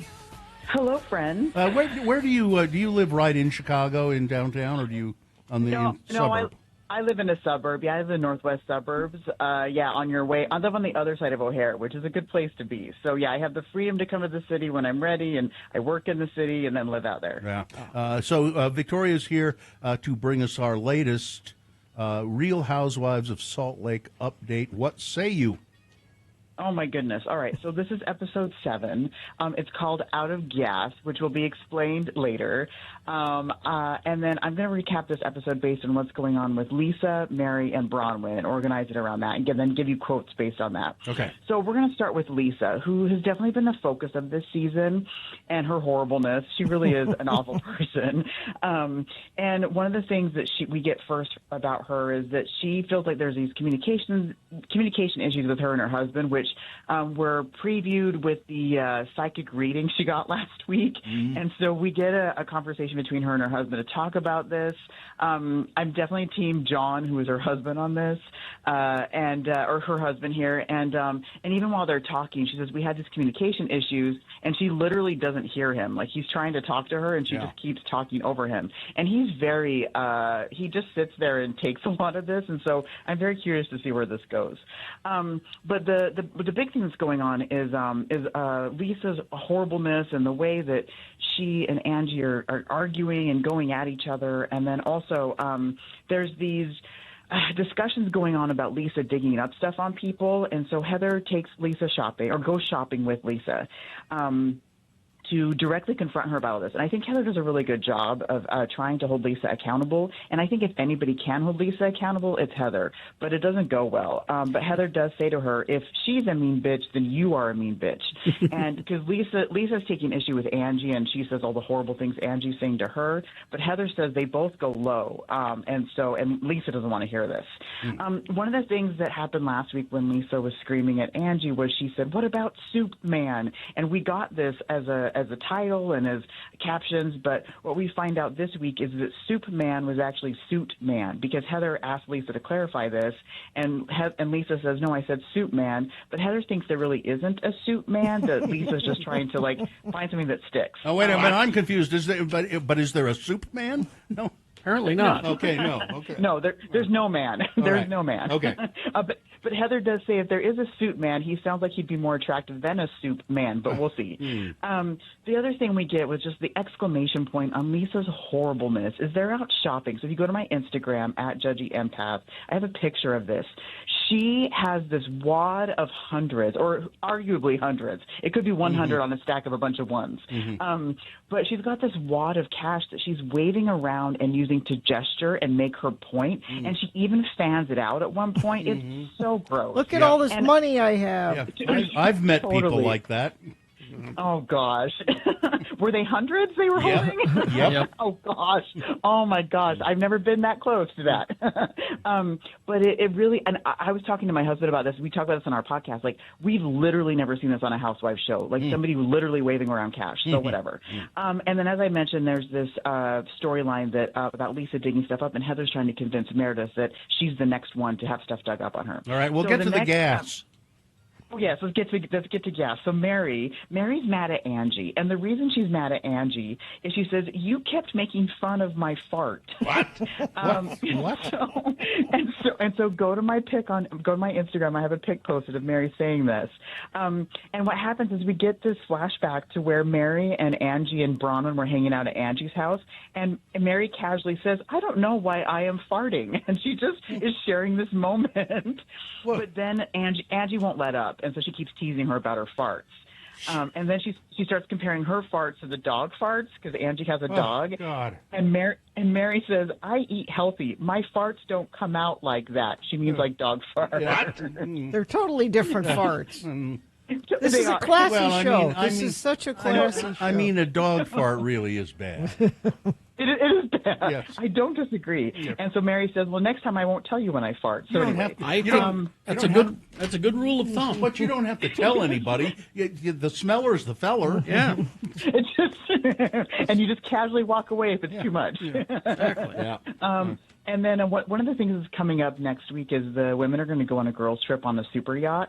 And so what you do, only from what I can tell from watching these shows, is that you fill out a preference sheet so that on the yacht they can buy the provisions that they need for the food you want to eat and any other things that you want. So they've got to fill out these provision sheets. And Mary's horribleness also shows here because Angie fills it out for her, and Mary says 3 times, "Don't forget the 2003 Dom Perignon." Oh, don't forget that. I can't possibly live on a yacht. Well, no, unless Gina, I have. it's not a yacht. It's a super yacht. Oh, Exactly. And then the last big storyline here is Bronwyn's legal issues, which get revealed at the end of this episode. So the way they set this up is there was a story that was published or some sort of gossip thing announced that Bronwyn was caught up in grand theft, identity theft, and or fraud. So we're not clear what. Yeah. And so we do get in confessional from Bronwyn saying that this happened, whatever happened, it happened 10 years ago. And then also whatever happened was sealed and she's not going to talk about it. And then she says there was an eviction notice that she got in college, which I would guess went to collections. And so there were some money issues there. And so Bronwyn's talking to her husband about how to handle this, and he's really, really upset. And he wants Bronwyn to stay away from all of this and not get pulled into it. And he says to Bronwyn, "I wouldn't piss on Lisa if her brain was on fire." Because the thought is that Lisa dug this up, because remember Lisa does have 6 lawyers, so maybe she had one of her lawyers dig this up and link it to the media, and we're gonna have all this confronted next week. All right. In our restaurant watch, we have Snell Grove, a coffee shop that I couldn't tell the name of, and the Edison House Social Club. And as I mentioned, the upcoming girls trip next week is going on a super yacht, and it's a crossover with Below Deck, which is a show on Bravo that is my favorite show. And it looks like we're going to get Chef Ben, who is from Below Deck Med, and Daisy from Below Deck Sailing Yacht. I'm so excited. So I'm looking forward to that. So also I found out last night on my socials that season 3 of The Secret Lives of Mormon Wives is coming back.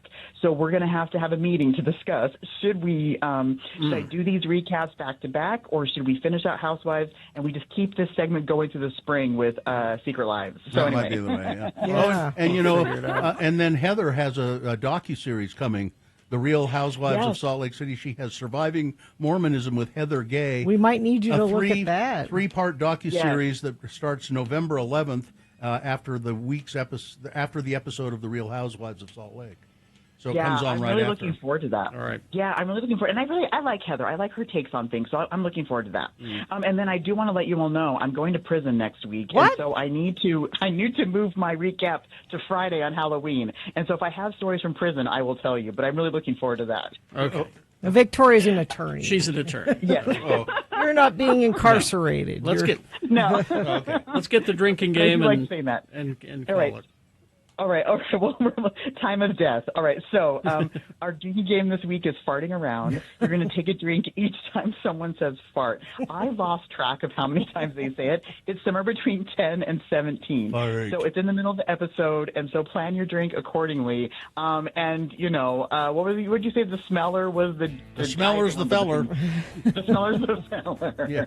So quietly walk away from whatever you leave in the room. Yeah. And then follow me on Instagram at Judgy Empath and listen to my podcast, Couples Who Bravo Together. All right. Thank you, Victoria. Thank you, Victoria. Thanks, guys. All right. Fox smells his own hole first. Jeez. Something like that.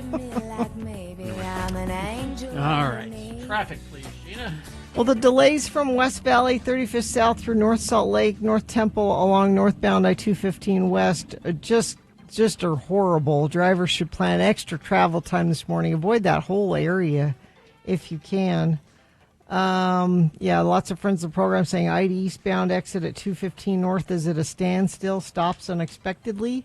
Crash northbound Foothill at about 11th. And I'm relying on you folks to let me know what you're seeing on the roads. Please text me and fill us in. 33986 is where you do that. All right. Thank you very much. We will take a break. We'll be back after these messages, so stand by for that. Oh, BigOTires.com. Big O Tires, man, you need snow tires. It's going to happen.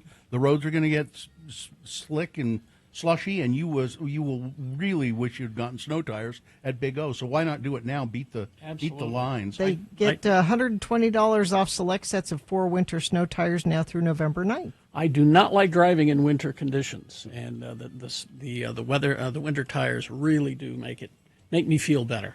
Go to your local Big O store for make it your one-stop shop for like your next outdoor adventure or road trip as well. They do all kinds of things. They do truck tires, off-road accessories, shocks, struts, lift kits, all of that kind of stuff. So and free flat repairs at Big O Tires as well.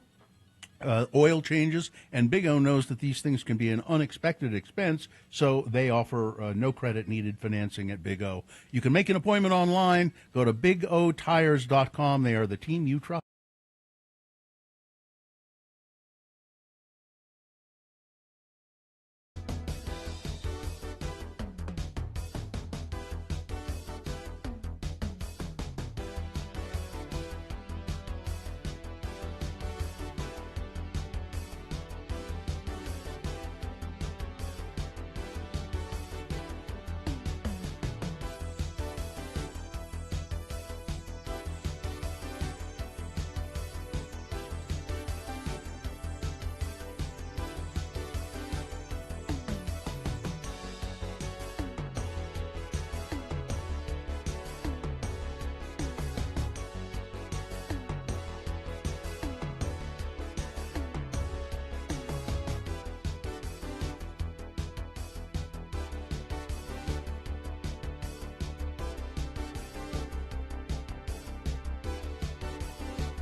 X96. Like Judy in Cottonwood, who goes Scrooge McDuck every day. No pants. No pants? In Cottonwood. Holy Look mackerel. for Judy in Cottonwood.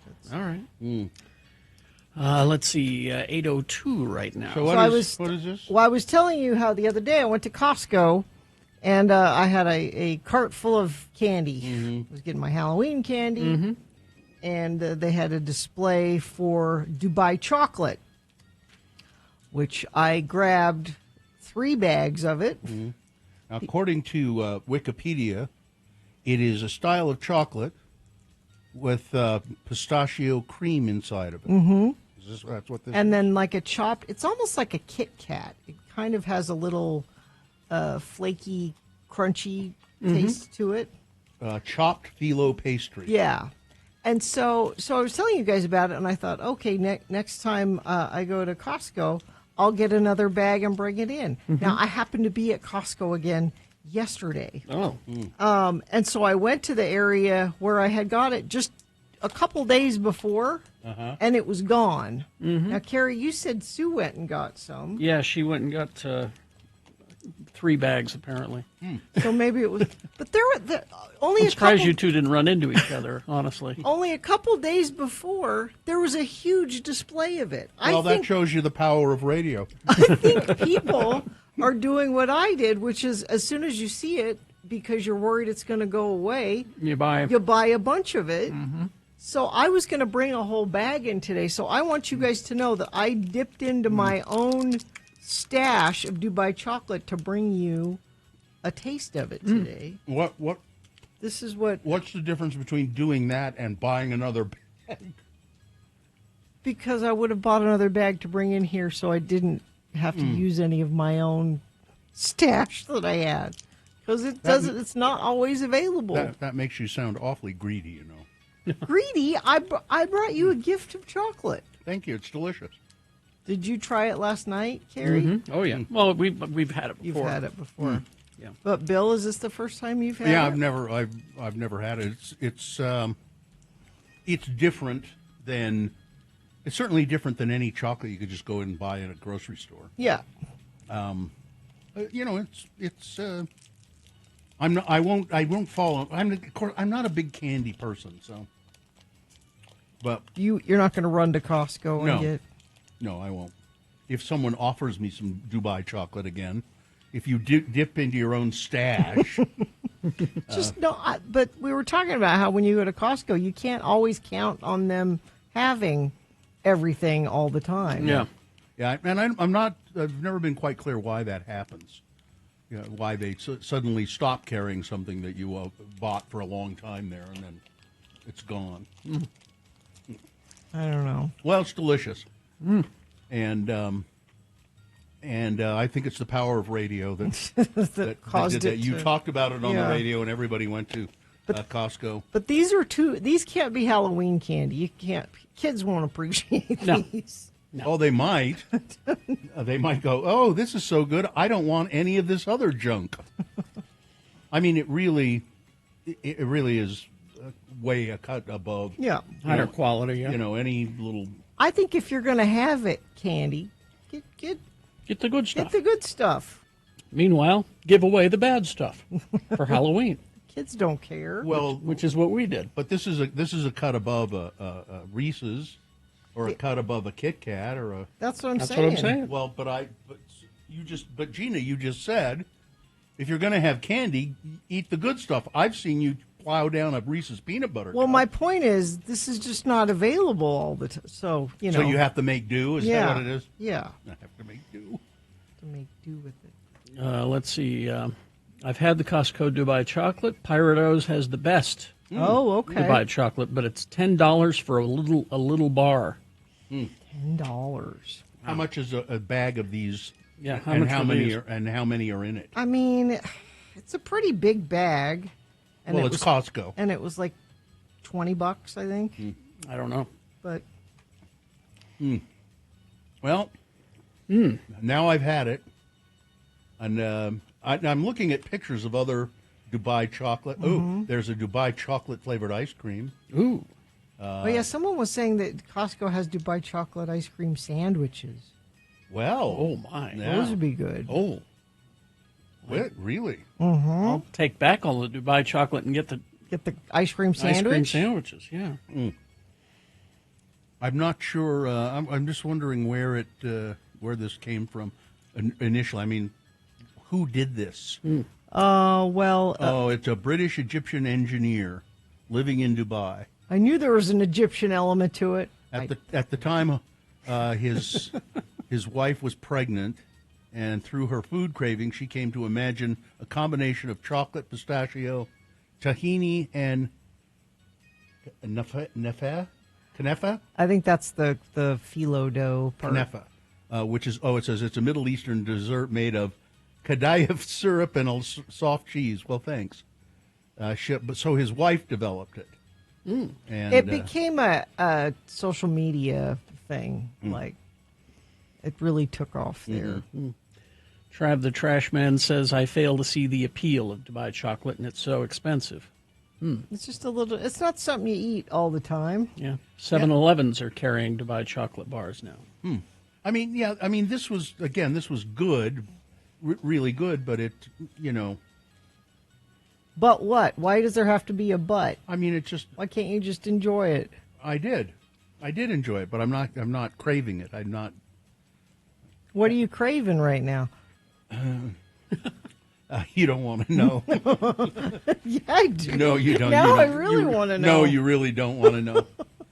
It's not something I would reveal even to my, even to my mother. Now I'm insanely curious what you're craving. No.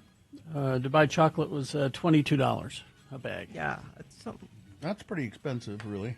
If you're ever down to St. George, get the Dubai chocolate donut at Pink Box. Ooh. Speaking of donuts. Yeah. So I took home a couple of those Chomp donuts from... the Park City place. Yeah, the Park City place. It's not open yet. Chomp. And Sue, she just like, I was craving a donut. Oh, God, that's a good donut. Mm-hmm. Which one did she have? Do you remember? I brought her home an old-fashioned and a fritter, and she loved them both. The fritter was so good. And then she remembered this place down on State Street that's supposed to have a really good donut. So she went and got up early this morning at like 6:30 and went there because they're busy all the time. Donuts and Deli, is that where she Yeah, went? Donuts and Deli. They have a great donut. And she went and got she got a couple of the, like the fritter and all that. Mm-hmm. She said, I hate to say it, but Chomp was better. Oh, no, you way better. You don't have to hate to say it. I went to Donut and Deli once because I think the Donut Critic recommended it, and I was not impressed. If I'm getting a donut close by here, I like a Donut and Deli. Mm-hmm. You should go to Fillings and Emulsions, or as I like to call it, Feelings and Emotions. But it's in the old Granado. There's a bunch of little places in that old Granado building on 3rd West, and Fillings and Emulsions. They had a Queen Amman was the best one I've had in Salt Lake. And Not better than Romina's. Yes, it was. It was, and I've had Romina's many times. It was better than that. And they have all kinds of filled donuts there. Really good stuff. I mean, Donut and Deli was good, apparently, but I like Donut and Deli. There was something about the Chomp that was just a little bit better. Way better, I thought. Sue. Yeah. We'll have to go to Park City to get it. We'll have to talk them into opening one down here. I was going to say, they're not even open yet. Yeah. Oh, you don't have to go to Park City. It's Kimball Junction, which is easier. Yeah. I mean, it's 10 minutes up the highway there? Yeah, especially maybe. from your house. 10, 15 minutes. Yeah. And the reason that things run out at Costco? The Walmart effect. Companies used to sell to Walmart, and they ordered so much that if/when Walmart decreased their order or stops, it ruins the company. Costco didn't want to make their orders make or break a company. Oh, so they limit what they order. So apparently that's it. So they'll just run out of stuff, and they'll then order more. And then usually it'll come back. The things that you miss, they'll usually come back. Yeah. Oh, thank you for the chocolate. It was good. All right. Traffic, Gina, please. Friend of the program says large police and ambulance activity northbound Redwood Road, just north of 21st North in Lehigh, causing large backups all directions. Lots of issues this morning I'm seeing. We've got crash northbound Redwood Road, 2700 North. We've got crash southbound I-15 Center Street in Provo. We have northbound I-215 West 29th South in West Valley. Northbound Bangor Highway 54 South. Lots of accidents this morning. Delays from West Valley 35th South through North Salt Lake, North Temple along northbound I-215 West. Drivers should plan extra travel time this morning through lots of those areas. If you're stuck in some of it, you can text us and share it with us, 33986. All right. I just got a text from Todd Newcomb. Saw that. And he says we've got a brand new Foo Fighters song. Oh, okay. Which we will play after these messages. And right after that new Foo Fighters song, it's Beat Gina. Multiple choice pop culture trivia. Easy to play the game. Easy to win the prize. What is the prize? It's tickets to see John Mulaney March 21st at the Eccles Theater. These tickets don't even go on sale till tomorrow, so it's win it before you can buy it. All right. John Mulaney tickets. All you got to do is play Beat Gina. 877-602-9696. That's the number to call to play the game, and you'll get those John Mulaney tickets. RanLife.com/X96. RanLife is a local mortgage company. I've used them. I'm in the process of doing some stuff with them even as we speak. RanLife, a local mortgage company. Now, the state of Utah is giving out up to $27,500 to help you buy a new home, or your next home, or perhaps your first home. And RanLife knows the ins and outs of this program, this down payment assistance program, and they can help you with that. So if you go to ranlife.com/X96, all the information is there. They'll get a hold of you. RanLife knows all the ins and outs of the programs. They've been helping Utahns for years. So if you've been thinking about buying, this is the time to do it. They've always been experts at making housing more affordable. RanLife makes housing more affordable, and now they've got this new program that's changing the game. So again, ranlife.com/X96. That's ranlife.com/X96 to see if you qualify with RanLife.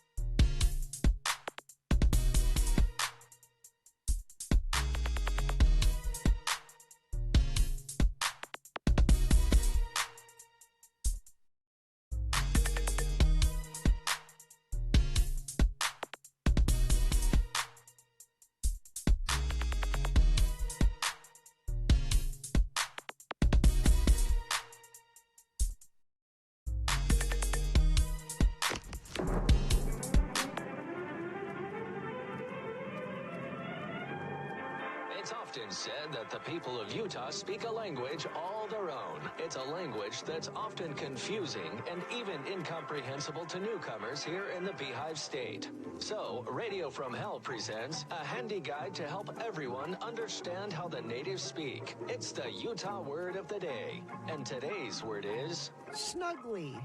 S-N-U-G-G-L-Y. Snuggly. And now, to use this word in a sentence, is the mayor of Mona, Utah, Don Criddle, and his unusual son, Denver. In an atypical moment of curiosity, Denver has asked his father about how the city they live in got the name Mona. Again, the word is snuggly. Daddy, I didn't have nothing to do earlier today, so I decided to do some thinking. Yeah. And what I started thinking about was the name of our town. How come the town we live in is called Mona? Was Mona a lady or something like that? Well, son, there is a story there. But the name of the town don't have nothing to do with a lady. It has to do with a surgeon with the British Army who come to town and thought he knew better than the folks who live here what the town should be called. So was the town called Mona then? No, it was not. When the pioneers came here, they settled a little village around Clover Spring. So they called the town Clover Spring? No, they called it Clover Creek. And then they changed it to Willow Creek. How come they changed it, Daddy? Clover Creek sounds just fine. Well, the story goes that they looked around and somebody said, you know, there aren't all that many clovers around here. And then somebody else said, but there's sure a lot of willows. And that's how that happened. But what about Mona? Well, like I said, there was this former surgeon in the British Army who come down here to attend a meeting in the Ward Meeting House. And he was asked to speak because, well, he was a foreigner, and that would be something different. And Dr. McCune, that was the Brit's name, Dr. McCune, he said to folks, "You should change the name of this town. Willow Creek, snuggly name. And the name of Clover Creek, snuggly name, too." Well, then what happened, Daddy? How did they come up with Mona? Well, because he was a British surgeon, the local folks paid attention to him. He told them, "Your town needs an impressive name." And he suggested the name Mona. But why Mona, Daddy? Well, because that was the name of his hometown on the Isle of Man. That's it? It's an impressive name because his town was named that? I know it's an ugly reason, Denver. But remember, he was British. Join us again some other time as we examine how the Utah natives speak with the Utah Word of the Day.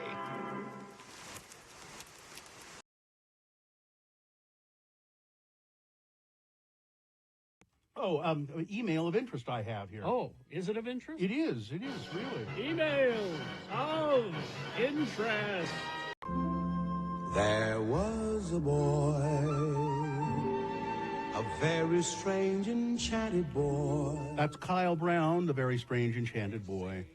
Longtime friend of the program, almost from the very beginning. And when he was just a kid in high school. And he's now an adult man, and we found out that Kyle had contracted ALS, which is Lou Gehrig's disease, and it's fatal. And it gets worse as it goes along. Kyle can't speak very well anymore, so he's been sending us letters. This is number 57, by the way. 57 letters? 57 letters, and we're thinking about ways to maybe compile these all in one place so people could read them all. There's a possibility we could get them printed. If you work in a printing business, contact us here, and we'll talk about something like that. But this is the latest letter from Kyle. It says here, "Please refer to me as Emmy-nominated." Well, Kyle Brown. All right. Which he was nominated for some sort of sports special thing. And, at the ESPYs. Yeah. He says, "I remember last fall watching the leaves fall from the trees and wondered if I'd ever see leaves again. Well, the leaves are back, but I won't see them change colors and fall. I got to see my daughter graduate via a webcast. My next goal, 4th of July. Working in the bike industry as I have for over the past 10 years, I've accumulated dozens of bike industry-related T-shirts. I really haven't bought T-shirts or socks in about 9 years. I almost feel silly wearing them now, being a cripple, but no sense buying new shirts. That would be a waste. No one knows what they mean anyway. We gave a bunch to the DI. I wanted to give more, but my wife, she wouldn't let me. I'm afraid my clothing will sit in my drawers and in my closet for years to come. Let me know if anyone needs size small T-shirts." Although it was very difficult for me, I'm glad I ended up going to New York. That was for the Emmy ceremony, or ESPY ceremony, whatever. I'm glad my wife and my son got to experience all that they did. New York was lovely and nice people. Of course, we were in an upscale part of Manhattan, 2 blocks from Central Park. My son wanted to ride the subway and see giant New York rats. My wife wanted to sit in a cafe eating pastry on the sidewalk seating and stroll through Central Park sipping a latte. They both wanted to get all dressed up and go out. They both got to do everything they wanted to, and I was happy. Our flight attendant on the way to JFK Airport was David, a wonderful person. He was the fortunate one to welcome all passengers and let them know that the flight entertainment system would not be working during our 4-hour flight. Oh. We chatted with and got to know David during our flight. A few years ago, he had stage 5 kidney failure, and he was told that he would likely die. He needed a kidney, a transplant, which was difficult to find, to say the least. So he set out to find one. He put up signs around town and on his car, as well as social media campaign, and he found a donor from a total stranger, someone just being kind. I know that's hard to believe, but it's true. There are news stories about David online. We talked about something that I've said here a few times. We both wish that people could experience being given a death sentence. deal with it for about a month, and then have it rescinded and go ahead and live. Because when you know there's no tomorrow, it changes today. It changes how you act and react to everything and everyone. There's no way to emulate it or pretend. You have to experience the real deal. Everyone, take care of your body and your mind, and take care of your neighbors, too. Cheers, Kyle. Look over there. There you go.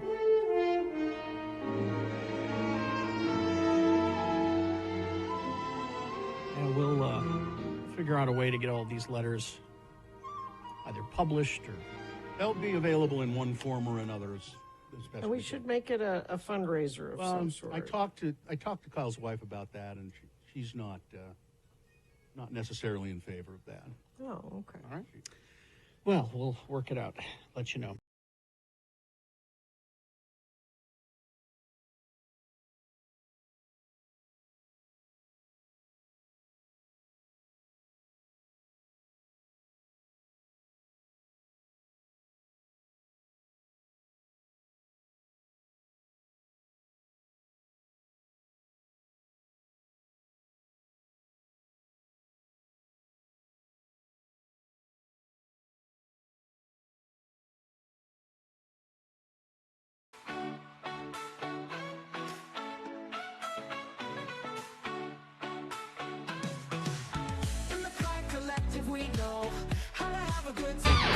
Well, there you go.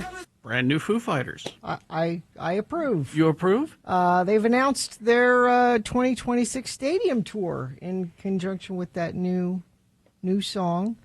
No dates here yet. Looks like this is just the first part of the tour announced. Just like a dozen. And Queens of the Stone Age are going to open for them. So Tickets will go on sale on Halloween for those dates. And for those of you that are wondering, Dave is out of timeout. Is he? He and his wife appeared. He was given an award. I think we did it in the news. We did. For his work. He does a lot of charity work, and they gave him an award for that. And his wife accompanied him to the award ceremony. They were photographed together. Apparently, they're working things out, so Dave is out of timeout. You're fine. Okay. All right. Well, let's begin. It's time for another edition of Beat Gina. I'm your announcer, John Neola, and before we get to Beat Gina, I want to speak to you in the audience who want to taste a soup that is a true delicacy. Oh. If you dare, Rick Benta has just the thing for you from Rick Benta's Freshwater Snapping Turtle Farm.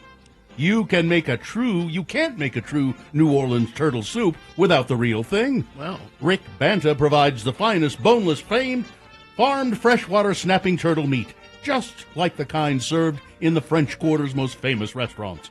Its rich, unique taste is the soul of authentic Creole gumbo and robust stews. Don't settle for mock turtle. Cook the legend.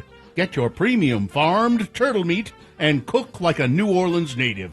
That's farmed freshwater snapping turtle from Rick Benta's Freshwater Snapping Turtle Farm. Come on out to the farm and pick your own turtle. Uh-oh. Or use Rick Benta's Freshwater Snapping Turtle Delivery Service.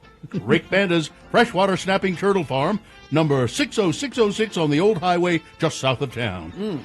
And now, he won't settle for mock game show hosting. No. He demands the best, and we demand the best. The legendary host of Beat Gina, Kerry Jackson. Thank you, Johnny Ola. You're welcome. There we go. Let's see. Looks like the randomizer has picked a contestant. Gina, you'll be playing against Jen today. Hello, Jen. Are you there? Hey, I am here. Good morning. Good morning, Jen. Let's toss a coin to see who goes first. It will give you the advantage in the game. You call it heads or tails. Tails. Never fails. All right. It is heads. It fails today. You're going to have to work for these John Mulaney tickets. He's a comedian, of course. He's coming March 21st to Eccles Theater. And tickets for this don't even go on sale until tomorrow. So this is win it before you can buy it. John Mulaney tickets. All right. It's multiple choice pop culture trivia. Gina has the first question. She gets to answer it on her own. If she gets it correct, she gets the point. If not, Jen, please pay attention to the question.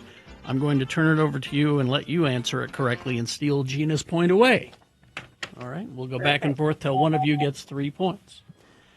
Because we have leftover Christopher Lloyd trivia from yesterday. Okay. Gina, what film was Christopher Lloyd's cinematic debut? His first movie.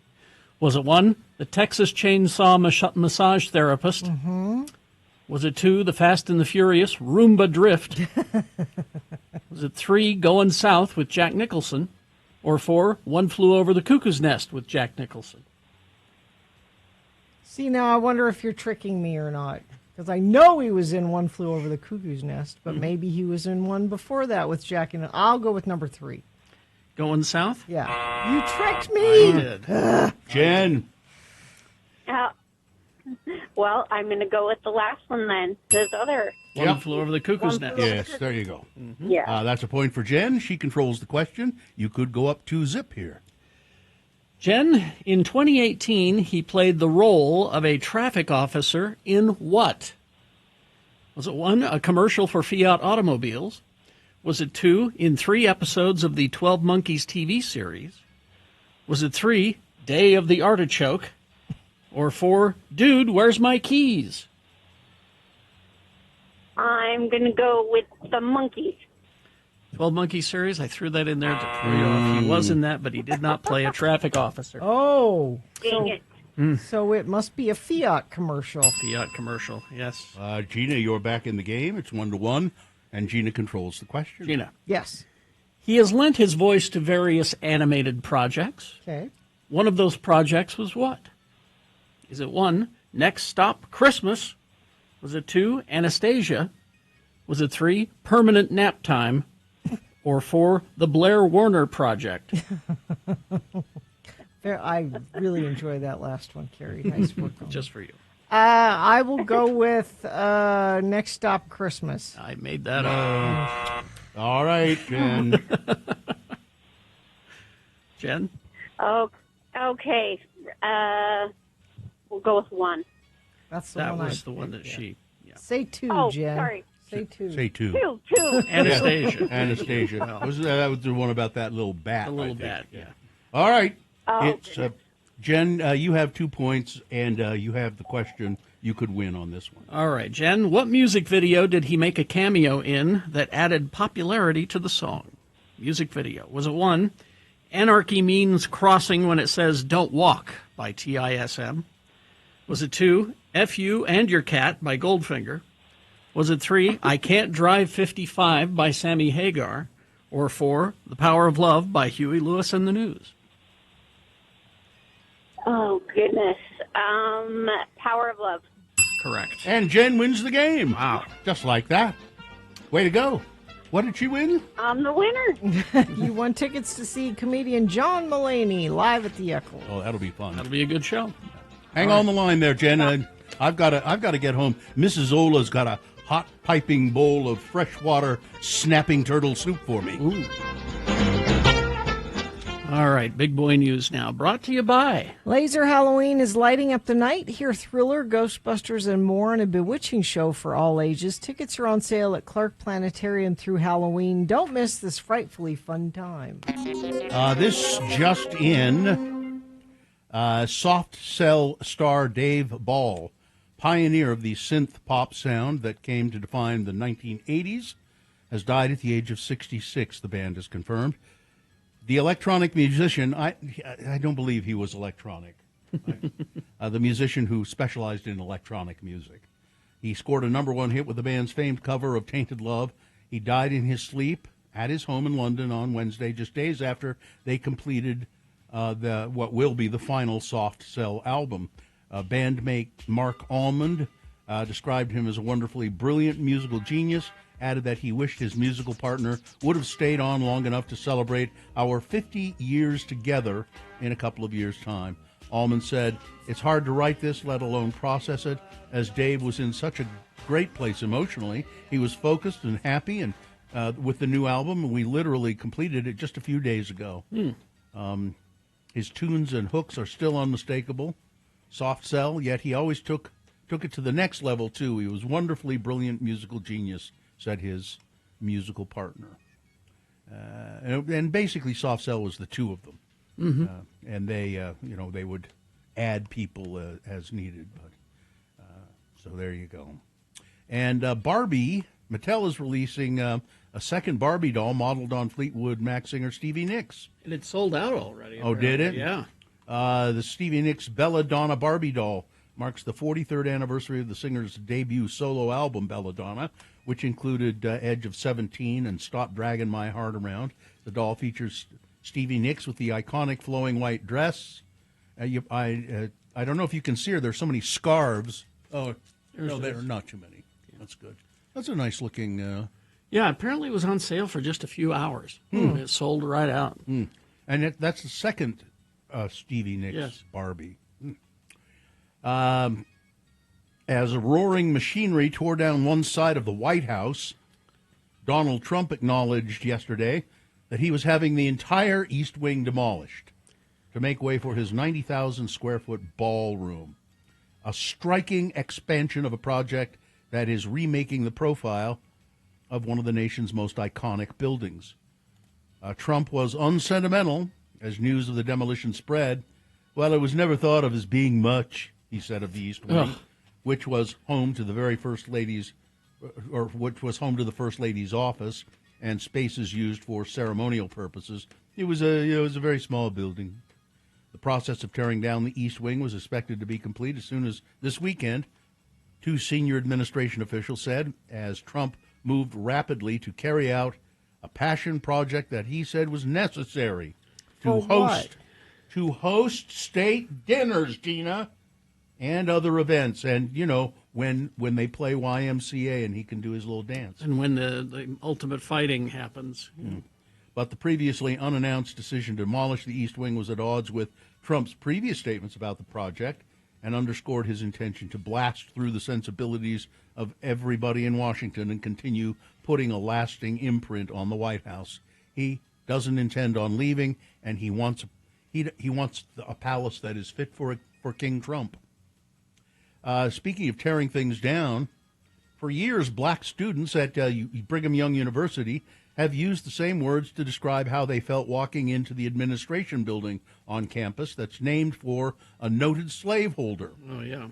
They've tried launching petitions and writing letters to BYU, pleading for the school to drop Abraham O. Smoot's name or add some kind of plaque or physical acknowledgement about his past.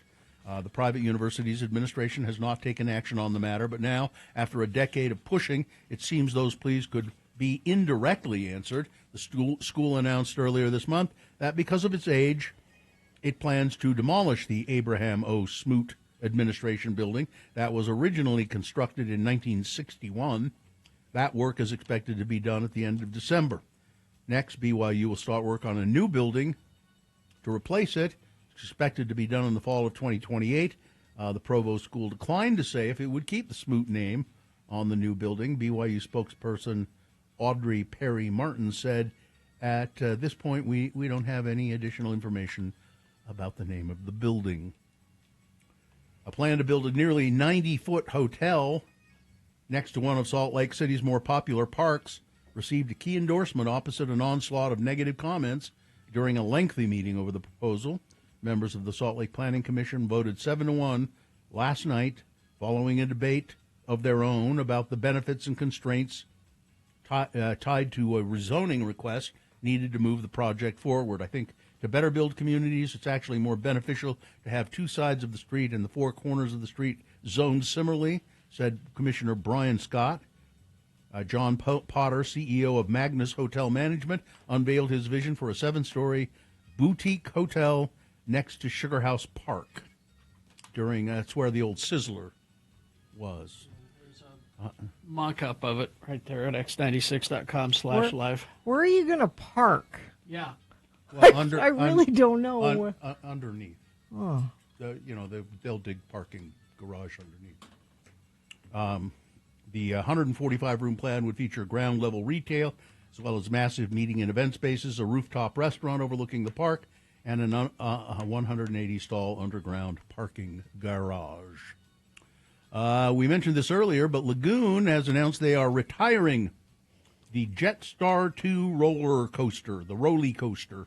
The red and yellow ride made its debut in 1976. Boasting 1,900 feet of track, it will be retired at the end of the season. Don't worry, the park is planning a worthy successor to Jetstar 2, the announcement read, although no further details were given. Ford Motor Company said Wednesday they're recalling nearly 1.45 million older vehicles in the United States due to faulty rear-view cameras. Oh, really? And they will extend warranty coverage on millions of other vehicles. The announcement is the latest in a series of recalls over the issue for the second largest U.S. automaker. Last month, Ford recalled 1.9 million vehicles worldwide due to faulty rear-view cameras. We at Ford aim to move past the specific problem with analog rear-view cameras, said Ford Chief Operating Officer Kumar Galhotra.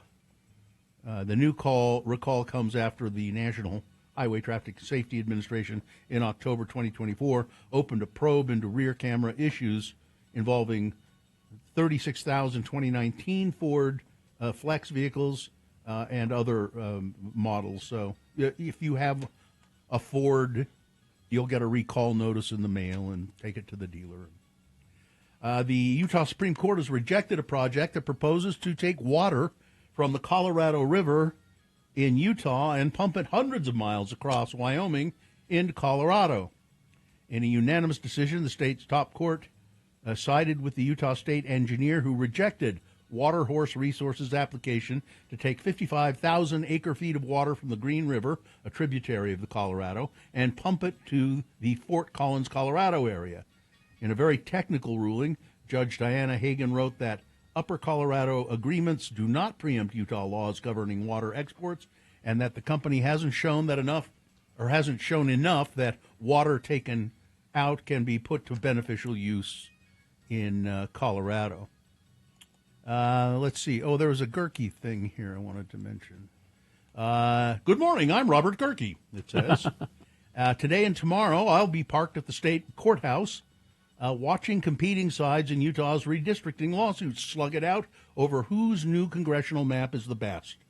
As a reminder, there are 3 maps submitted to Judge Diana Gibson, one by the Republican legislature and 2 by the plaintiffs in the case. Experts for each side have submitted hundreds of pages of analysis, which, as you might expect, touts the merits of their side's submission and trashes the others as a partisan gerrymander. Mm-hmm. It will be up to Judge Gibson to wade through all of that competing testimony and decide which one will be used in the 2026 U.S. House elections.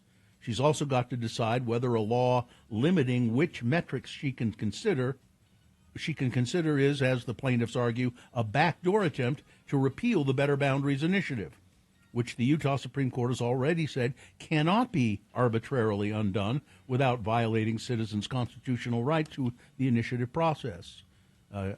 Judge Gibson has to have a map in place no later than November 10th, so Gerke's on the scene, on the story, and he'll be following that for us. And for the Salt Lake, if you go to sltrib.com, I think he's doing some live updates throughout the day today and tomorrow. Go get him, Gerke. Let's see. Sports weather traffic. Portland Trailblazers head coach Chauncey Billups and Miami Heat player Terry Rozier were separately arrested this morning in connection with federal investigation into gambling, law enforcement told CNBC.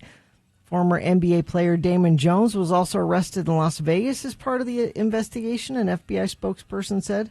Billups, you guys don't remember. He was he was a player for the Detroit Pistons for 17 years in the NBA. He's now the head coach of the Portland Trailblazers. And we'll be following that story for you. The NFL Commissioner Roger Goodell has come out and said, quit talking about us getting rid of Bad Bunny. We are not. We are confident it's going to be a great show. And no, your petition holds no weight here. The commissioner said, I'm not sure if we've ever selected an artist that we didn't have some blowback or criticism Exactly. for. That's probably true. It's pretty hard to do when you have literally hundreds of millions of people watching. You're never going to make everybody happy. Exactly. So, come on. Wasn't everybody happy with Madonna? No, I'm sure. You too? Come on. I'm sure not.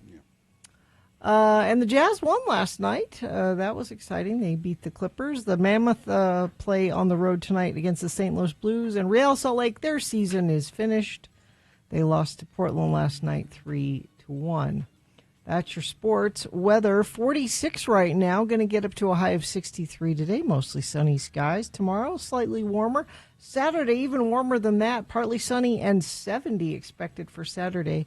Could be a little breezy, though, ahead of the storm coming in Saturday night into Sunday. Things get much cooler and wetter Sunday and Monday. It looks like highs only in the mid-50s on those days.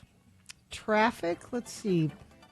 Crash westbound SR 201 8th West. All lanes are finally back open from that earlier accident. Northbound I-215 West, North Temple, all those lanes are back open. A couple of different accidents in those areas have caused things to be very slow this morning, but it looks like they're back up and moving. If you're back up and moving and want to tell us about it, or if you're like this person that says 40 minutes now at the train on 12th and Ogden, have not moved, sorry to hear about all of that. Let us know when you do move. Text it to us, 33986. Haster Games for board games, Magic the Gathering, Pokemon, miniatures, dice paints, and more. Haster Games, 6831 South State, or HasterGames.com. Listen to Radio from Hell and Home when you first wake up. Just tell your...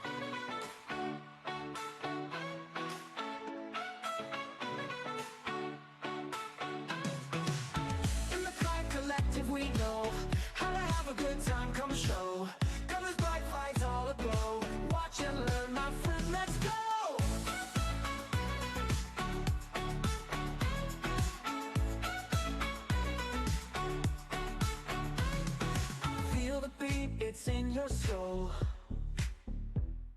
Rainbow lights, let's lose control. Move your body, break the mold. Hearts united, we are bold. Join the parade, dance along. Feel the pride where we belong. Shake the ground, raise your voice strong. Celebrate all night long. Join the parade, dance along. Feel the pride where we belong.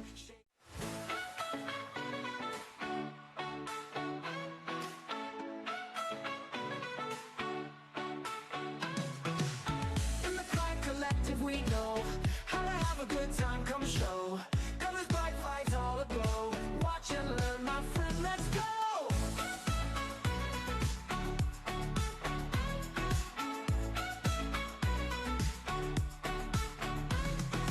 Feel the beat, it's in your soul. Rainbow lights, let's lose control. Move your body, break the mold. Hearts united, we are bold. Join the parade, dance along. Feel the pride where we belong. Shake the ground, raise your voice strong. Celebrate all night long. Join the parade, dance along. Feel the pride where we belong.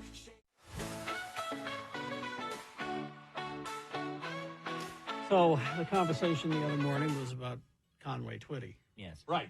How he is my mortal enemy, Uh-huh. even in death. Our old friend, the Des Moines Ghost, used some AI. Put my face on Conway's. Oh, that's just not right. That is not right. I can tell you've never been this far. It's animated. It's animated, yeah. Carrie Jackson, that if you didn't tell me that your face was over it, it might have taken me a minute. Start it up. You can see it at x96.com/live there. And as I taste your tender kisses, This is unholy. I can tell It is. unholy. It is. You've never been this far before. It is. So he sent the tweet with somewhere on another Earth where Thor is an evil ruler and a Carrie Twitty exists. Carrie Twitty. To which I just replied to him, damn you to hell. Yes. That's unholy. Des Moines Ghost. You can delete it, but unfortunately, it's out there. Forever. It's It's still the out internet. It is forever. My God. Hey, do one of me as Lou Reed, will you?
It's in your soul. Rainbow lights, let's lose control. Move your body, break the mold. Hearts united, we are bold. Join the parade, dance along. Feel the pride where we belong. Shake the ground, raise your voice strong. Celebrate all night long. Join the parade, dance along. Feel the pride where we belong.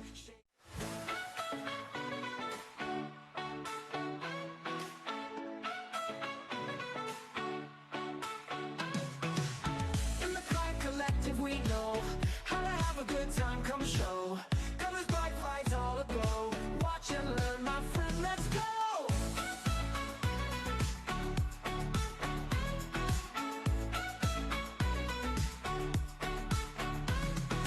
Feel the beat, it's in your soul.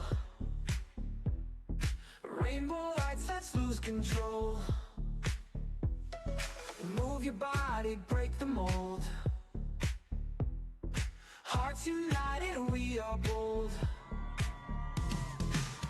Join the parade, dance along. Feel the pride where we belong. Shake the ground, raise your voice strong. Celebrate all night. 986. All right, it's 8:48. So Variety had their list of best 100 horror movies of all time. I'm going to quickly run through the top 10 because we did that a couple days ago. Number 1, Texas Chainsaw Massacre. Number 2, The Exorcist. Number 3, Psycho. Number 4, Jaws. Mm-hmm. Number 5, Rosemary's Baby. Number 6, Night of the Living Dead. Number 7, Audition, which was a Japanese movie. Number 8, Frankenstein, the original one from 1931. Number 9, Solo, the 120 Days of Sodom. Which is a movie you do not want to see. Number 10, Carrie. All right. So those were the top 10. We'll just keep going with Keep that. going. Number 11, Alien from 1979. Sure, okay. Sometimes you don't think of space movies as horror movies, but I liked Aliens better though. yeah, The I second did one. too. Aliens is one of my favorite movies just of all time of any movie. Number 12, the 1933 King Kong. Yep, it's classic. It's really good. But is it a horror? I don't know. I guess horror movies. Horror I think monster movies. should be scary. It's a Was it monster scary? movie. Yeah, it was certainly scary when you were a little kid. Was it scarier than Silence of the Lambs, No. which is number Well, 13? no, but See, that's my. I think monster. Almost, I think monster movies should be in a separate category. But Yeah, because are there any Godzilla movies on well, there? let's see. Number 14, Nosferatu from Oh, the- 1922. Yeah, that's with Max Schreck.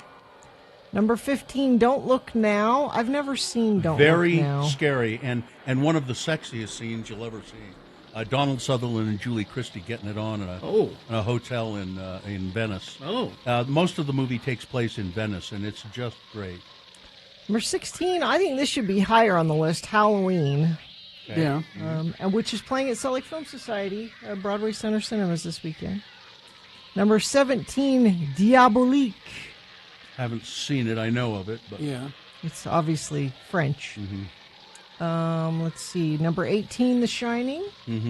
Okay. People are divided about The Shining. I Yeah. think people either love it or don't. I care always for hear it. that discussion. Is it scary? I You know? liked it fairly well, but I'd read the book, and I didn't like the way they changed the book. And Stephen King didn't like it either. So he I guess hated in the original one, there was more of an arc of. Well, Scatman Crothers does not die in the book Well, as he and- does in the movie. And then Jack is pretty normal for a lot of the book and then kind of goes crazy. In the Gradually. movie, he's kind of crazy the whole time and just gets crazier. Yeah, it just kind of builds.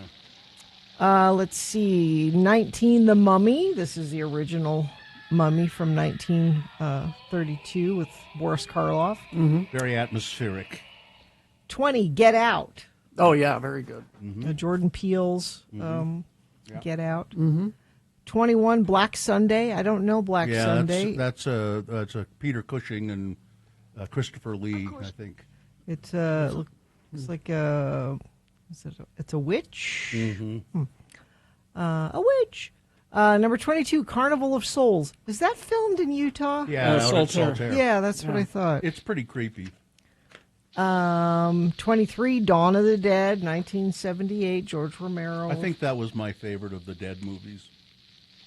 Let's see. 24, Blair Witch Project. I know you were going to say that, but if you saw it before the hype about it, it's very scary. I just know my wife was pregnant and it made her ill. Yeah. 25, Scream. Okay. From 1996. Good one. 26, The Innocents. The Innocents. Yeah, that's an old black and white movie. It's an adaptation of Henry James' Turn of the Screw. Yeah. Let's see. 27, The Original Dracula, 1931. That movie is just very slow. It's really slow. Yeah, I would agree. 28, The Wicker Man, not the Nicolas Cage one. Not the bees. The original. The original one from 1973. With that guy who went on to be the Equalizer or whatever he was on TV. Edward Woodward. Edward Woodward, yeah. 29, Phantom of the Opera. Pretty good.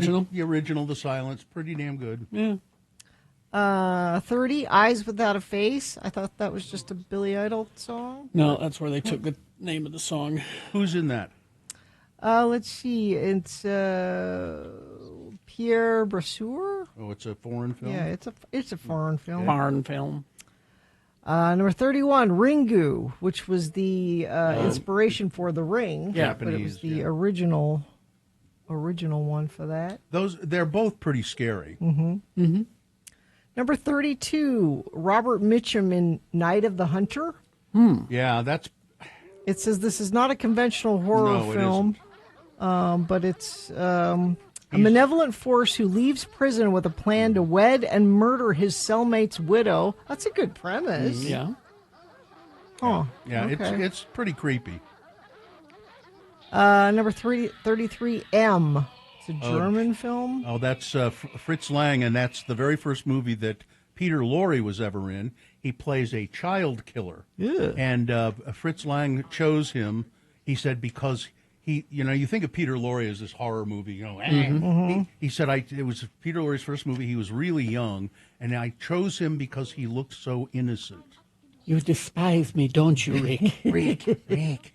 Number 34, Evil Dead 2, Dead Evil by Dead 2. Dawn. Yeah, which is better than the first one. Yep, it is. It's essentially a remake, but it's Oh. better.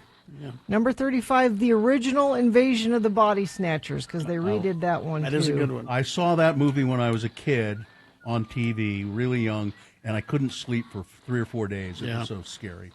Another one filmed in Utah here, number 36, Hereditary. Oh, that's a good one. Yeah. That's Toni Collette, and that's very, very creepy, and kind of goes off the rails at the end. But yeah, it's kind of really scary, and then the end is just bonkers. It's like, what's going on here? Dario Argento, I think he has a couple in here. This one's Suspiria? No, this one is Deep Red. Oh, I've seen that. It's an Italian slasher film. Mm-hmm. Number 38, Freaks. Yep. So One these of are us. were these real sideshow Yes. performers? Yes, they were. Yes. Yeah, the Pinhead, and they were all real sideshow. And Todd, forget the director's name, Todd something. He got a lot Todd of... Browning. Todd Browning. He directed the original Dracula as well, the earlier. But he got a lot of crap for that, but he said, these people are performers. Yeah. And they loved being in the movie. 39, Qualdon. I don't know what that is. It's another Japanese horror film. And let's do one more, and then we'll save we'll keep going with the list. Number 4, Bride of Frankenstein, which I'm sure you would argue should be higher up than some of those other. I think that's my favorite of the old Frankenstein movies. It's because it opens with Mary Shelley and Percy Shelley and Lord Byron, and they're talking about creating this horrible movie or horrible book, the Frankenstein book, and then it segues into The Bride of Frankenstein. So let's save the rest of this list. We hope you'd enjoyed another list with Radio from Hell on X96. Traffic, please, Gina. Let's see. Some of those earlier incidents that we've been telling you about all morning have cleared up. Nothing causing too much trouble right now. You can always let us know. If you're in trouble, let us know. We'll pass it along. 33986. When stupid ticket prices for concerts, why would you do that when you can experience great live music for much less at Salt Lake's coolest, most intimate venues? Get spooky with the Dead Man's Dance Party at the Stateroom Friday, October 31st. Get tickets at thestateroompresents.com. All right. Thank you very much. We will take a break. We'll be back after these messages and a song with the Boner Recap Game. All you have to do is tell us who won the Boner this morning. That's easy if you were listening. If you weren't listening, I would not guess today. I would cheat. Definitely cheat. Go to x96.com. Look for the box that says Boners, October 23, 2025. Click on there. It'll give you the correct answer. Who won the Boner this morning? What is the prize? Tickets to see Garbage October 29th at the Complex for their final North American headline tour. It's your chance to see Garbage before they go away. 877-602-9696 is the number to call and play the Boner Recap Game. 877-602-9696. Line up as soon as possible. Live at the Eccles, what's happening? Comedian Sal Vulcano, best known for co-creating, executive producing, and starring in one of the great long-standing comedy shows of all time, Impractical Jokers. He's coming to town one night only this Saturday. Sal Vulcano bringing his Everything's Fine tour to one show only, one show at the Eccles Theater. That's this Saturday, October 25th at 7 p.m. Sal Vulcano, his 2024 debut special, Terrified, has more than 2 million views right now. And in 2021, Sal created the No Fresh Podcast Network, home of the hit podcasts Hey Babe and Taste Buds. And he's got some co-hosts on there that you would recognize. So Sal Vulcano, you want to see him do stand-up, this is your one chance this Saturday night at the Eccles Theater. You can get tickets. Just go to liveattheeccles.com. Need some geek news?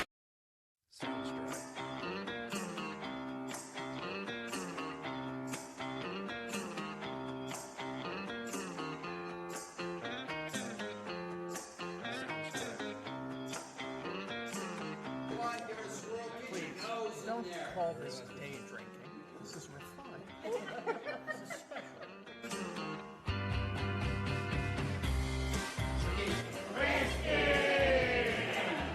Cheers, everybody.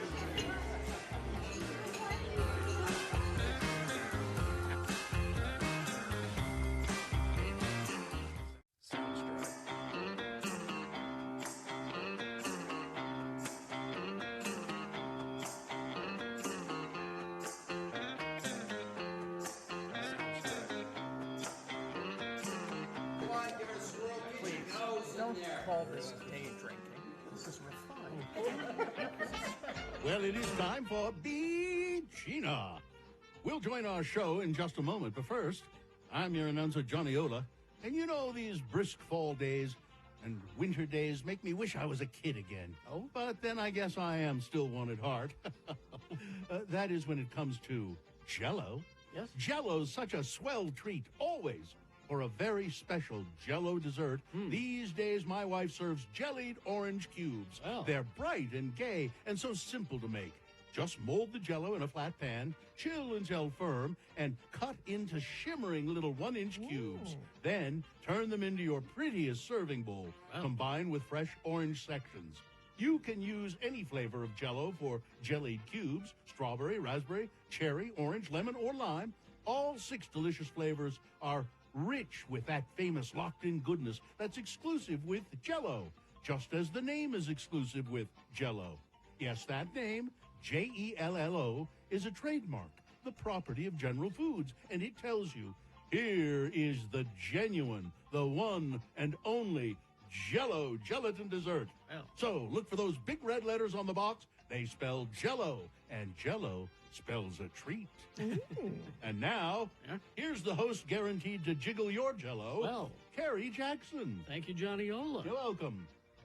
Made those in a long time. Jello. All right. The randomizer has picked a contestant, Gina. You'll be playing against Blake today. Hi, Blake. Hello, Blake. Are you there? Hi. Yes, I'm here. Can All you hear right. me? Yes, Blake, we're going to toss a coin to see who goes first. It will give you the advantage in the game if you call it correctly, heads or tails. Heads. All right. See what happens here. It is tails. It's always, it keeps turning up. It's been tails all this week. I don't know. I don't get it. You're one step further away, Blake, from winning these tickets to see Incubus with special guest Manchester Orchestra on July 12th at Utah First Credit Union Amphitheater. Hey, because you lost the coin toss, that means Gina will go first, Blake. Multiple choice pop culture trivia. If she gets the answer correct, she gets the point. If not, I hope you were paying attention because I'll allow you to answer the same question. You do it correctly, you'll steal her point away. We'll go back and forth till one of you gets 3 points. All right. Ace Ventura was released on this day in 1994. Okay. So we've got Jim Carrey trivia. Okay. This is just General, not just Ace Ventura. Not just Ace Ventura. Okay. I just one correction there. That's Ace Ventura, Pet Detective. Yes, yes. All right. So the first question goes for Gina. Gina, Jim Carrey wrote letters to whom when they were in prison? Oh. This person was in prison. Jim Okay. Carrey would write letters to them. Are you ready? Sure. Is it 1, O.J. Simpson? Uh-huh. Is it 2, Trump? Oh, no, wait. That's just a wish list. No, that's... Is it 3, Tupac? Or is it 4, Mr. Rogers? It must be Tupac then. Tupac. Huh. I wonder why. I don't know. Don't know. There's a point for Gina. Yep. Now it's, who is it? Blake. Blake. I wrote the name down and I can't read my own writing. Blake. Blake, Nicole Kidman is a friend of Jim Carrey. Okay. What does Nicole Kidman call Jim Carrey? Is it 1, rubber-faced fartsmith? Is it 2, daddy? Is it 3, James? Or is it 4, her best male friend? Oh, boy. James. James? I threw that in there to confuse you. Yeah, Sorry. Her best male friend. Kind of Really? dull, isn't Really? it? Yeah. There you go. Sorry, Blake. That's 2 for Gina. Oh. She controls the question. You may be 86th right now. All right. In the movie Mask, Okay. Gina, The Mask. That's different from Mask. It's a different It's a movie, completely different yeah. movie. The Mask. What is the name of Jim Carrey's dog? What's the Uh-oh. name of the dog Okay, in I the don't movie know The this. Mask? Okay. Is it 1, Milo? Is it 2, Otis? Is it 3, Bark Twain? Or is it 4, Snots? Is 2. Is it Snots? Is that your answer? Yeah. No? No, Snots is the dog on the vacation movies. Oh. Blake, what's the answer then, Blake? Do you know? I know this one. Yeah, Milo. Milo is correct, yes. That's a point for Blake, and Blake controls the question. Chance to tie it up. All right, Blake, here we go. According to Rotten Tomatoes, what is Jim Carrey's highest rated movie on Rotten Tomatoes? Is it 1, The Comments Section? Is it 2, Ace Ventura, Pet Detective? Is it 3, Enter the Dragon, Exit Mr. Rogers? Or is it 4, The Truman Show? The Truman Show. Truman Show is correct. Blake, you tied it up. Well. Now, Gina, if you get this one, Gina, you win. Gina? At age 10, he sent his resume to what well-known comedian? Wow, okay. Is it 1, Richard Nixon? Is it 2, Carol Burnett? Is it 3, Bob Hope? Or was it 4, Anton LaVey? I would have sent it to Carol Burnett, but I'm betting he sent it to Bob Hope. No? Well, Blake, man. I think you may have this. I would say Carol Burnett. And Blake wins the game. You stole it away from me. Nicely I had done. it. Nicely done, Blake. Very nicely Champion. done. What did Blake win?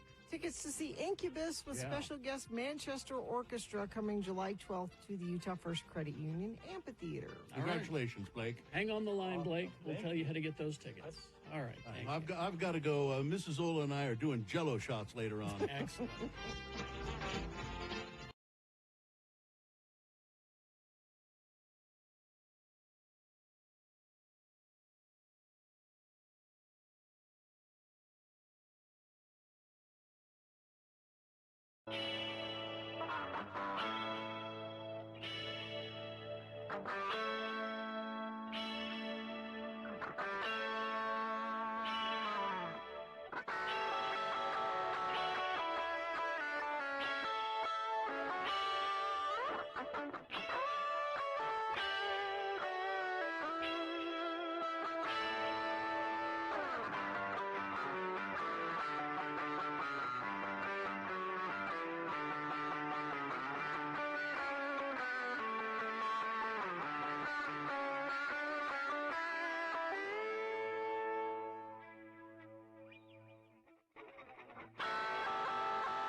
Darlin Elroy and Roy says that's why he moved to Roy, because it's close to his name. Roy? Roy. Very close to his name. Mm-hmm. He's just a boy, you know. Well, Elroy, isn't that the Roy? Isn't that? Yeah, it is. Spanish Perfect place for him to The be. Roy? El Roy.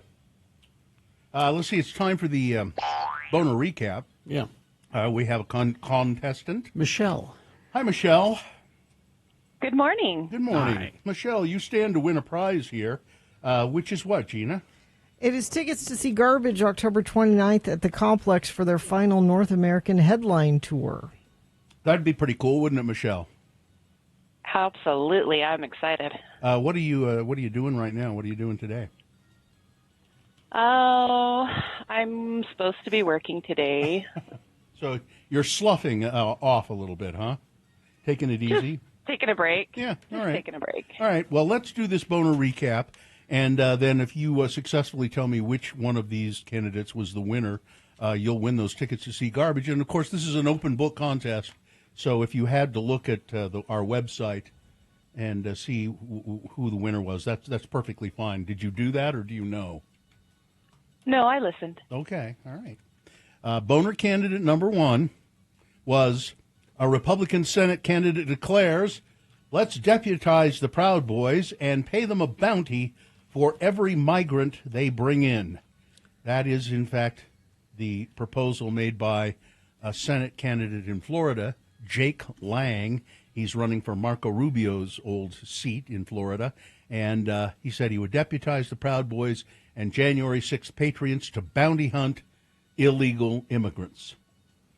Okay. Then there was, by the way, he was, I believe Mr. Lang was also involved in the January 6th takeover of the United States Capitol. Then there was Boner candidate number two. The Democrats have their problematic candidates as well. Running for the U.S. Senate in Maine, oyster farmer Graham Plattner, Democrat, has said he had a tattoo on his chest. People saw a picture of it, and it was a Nazi symbol, a skull and crossbones that the SS used to use in the Third Reich. And he said, "Well, when I got it, I didn't know what it was. I had no idea what it was. But at some point along the line, he knew what it was. Mm-hmm. He didn't do anything about it until recently. It came out that he had it, and he has had that tattoo covered up. And he also has made some problematic remarks about women in the military, about people of color not being good tippers, and just he's deleted all of that stuff. But there you go. That's number two. And then number three, Boner candidate number three. Oh, and then there's this.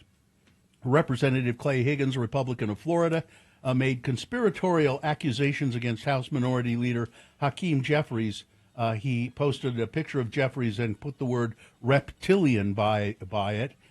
This is a British Holocaust denier's theory that a race of reptilian interdimensional humanoids occupy powerful positions in government across the world, and Higgins is suggesting that Minority Leader Jeffries is one of these reptilian people.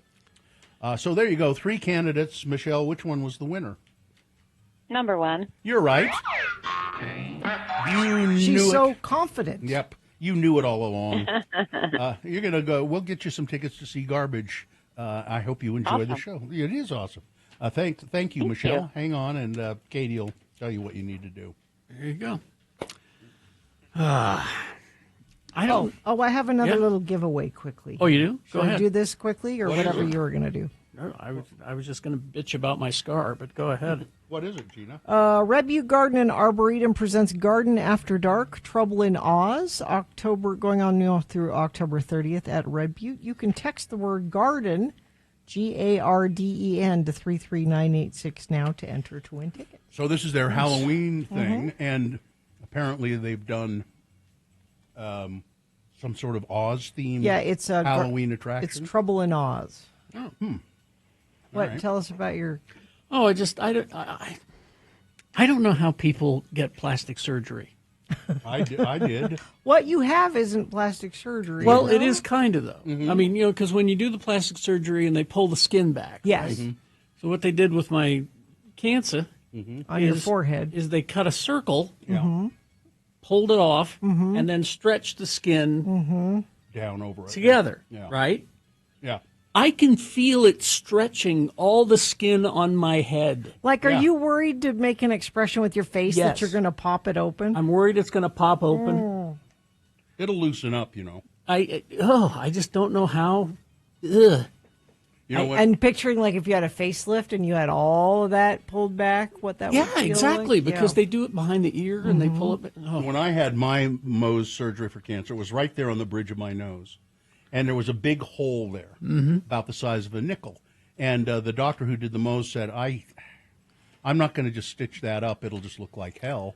I'm going to send you to a plastic surgeon. Well- So the next day I went to plastic surgeon, and she cut me all the way down here and then pulled skin from my chin, or my cheek, all the way over across my nose, and then sewed it all down. Uh-huh. And it looked really awful for a long time, but you can't even tell now. Well, that's what and if I'd have known it was going to be this invasive, I probably would have had a plastic Yeah. surgeon do it, But yeah, It ended up being bigger than you thought. yeah. I'm surprised the doctor didn't suggest, because you will have a scar Well, there. yeah, and then yesterday I went to the girl who does my facials, and she said, "Oh, that's going to scar." I'm like, "Great, terrific," and it's right here. It's like I'm a cyclops, right. Ugh. Anyway, You wear your hat lower. that's what I've kind of Yeah. have to do. It looks like. Anyway, there you go. Sorry to bitch. Big boy news, Pinuendo, coming up after this very short break. Stand by for that. Larson HVAC and Plumbing. I know you're not bitching about your furnace. Oh, no, or it's your perfect. or your water heater. None of us can bitch about it because we've had Larson HVAC and Plumbing all to our houses recently. Now I had them earlier in the summer because I replaced my air conditioning system. Got a heat pump, which is something they can do. But if you're a member of their VIP program, this is great because twice a year you'll get a phone call from Jaden Larson, and she'll say, hey, it's time to check your furnace, or hey, it's time to check your air conditioner, make sure it's all ready to go for the next season. It's great. They do a 20-point furnace tune-up. And right now they've got a giveaway going on. They want to give away a brand new furnace at larsonhvac.com/x96. You can enter to win by October 31st. Just go to that website, larsonhvac.com/x96. But call them right now and get your furnace tune-up or your water heater service scheduled today, 801-930-5450.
6. 9:19. Let's get to some big boy news and opinioendo. Brought to you by Beat the snow rush at Big O Tires. Get $120 off select sets of 4 winter snow tires now through November 9th at your locally owned and operated Big O Tires. Big O Tires, the team you trust. By the way, Gina, just a side note for you. The street style look of the week is comfortable fall clothes, comfy knitwear, and loafers with coins. So, Loafers with coins, huh? Yeah, penny loafers, So comfy knit. That's what I expect to see you in, is comfy knitwear. I mean, I'm all about the comfy knitwear. and You loafers got me with there. coins. but- Loafers with coins. what colors, though? Just muted colors. Just Is black a muted color? I was just going to say, Yes. you're offering, you're giving her suggestions. She I got won't a new take. sweater. Did you notice my It's new- black. No, he didn't. I want you to wear some colors. I have a uniform. And Gina, I don't care. You don't have to wear colors. You don't have to wear a color for me. This is that Quince website where you can get cheap Yeah. cashmere. So I got this cashmere sweat. Look, And you can't even and tell. it's like $50. Yeah, terrific. But again, Usually they're like $300. you look good in colors. All right. Mm. I mean, thank you. But I don't know how you'd know that. I don't know. I have seen you occasionally, rare occasions, maybe once a year, I think. Netflix has unveiled the first trailer for Being Eddie. Yep. A feature documentary offering an unprecedented look at Eddie Murphy's enduring influence in comedy and cinema. The trailer opens with archival stand-up clips before transitioning into Murphy's personal narration, setting the stage for a retrospective that spans more than 40 years. The film traces Murphy's trajectory from his early days in New York comedy clubs to starring roles in Hollywood juggernauts. Audiences follow his ascent through Hallmark titles, Beverly Hills Cop, The Nutty Professor, Shrek, by juxtaposing on-stage footage. Oh, they left out, 48 hours, right? Yeah. That's a great one. By juxtaposing on-stage footage with behind-the-scenes moments, Being Eddie examines how Murphy balanced relentless public attention with a desire for privacy. And he really has been pretty successful at keeping his private life private. Except when he gets caught. What did he get caught at? I don't recall. What didn't he pick up a transvestite? Yeah. Yeah. I don't remember that. Yeah. Being Eddie slated to premiere on Netflix. Divine Brown was her name. Divine Brown. November 12th.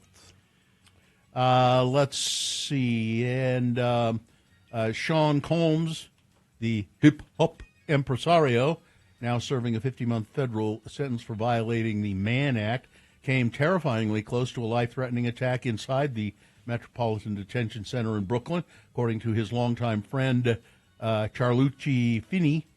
An inmate armed with a makeshift knife, a prison shiv, slipped into Combs' cell and pressed the blade to his throat, demanding money and protection payments.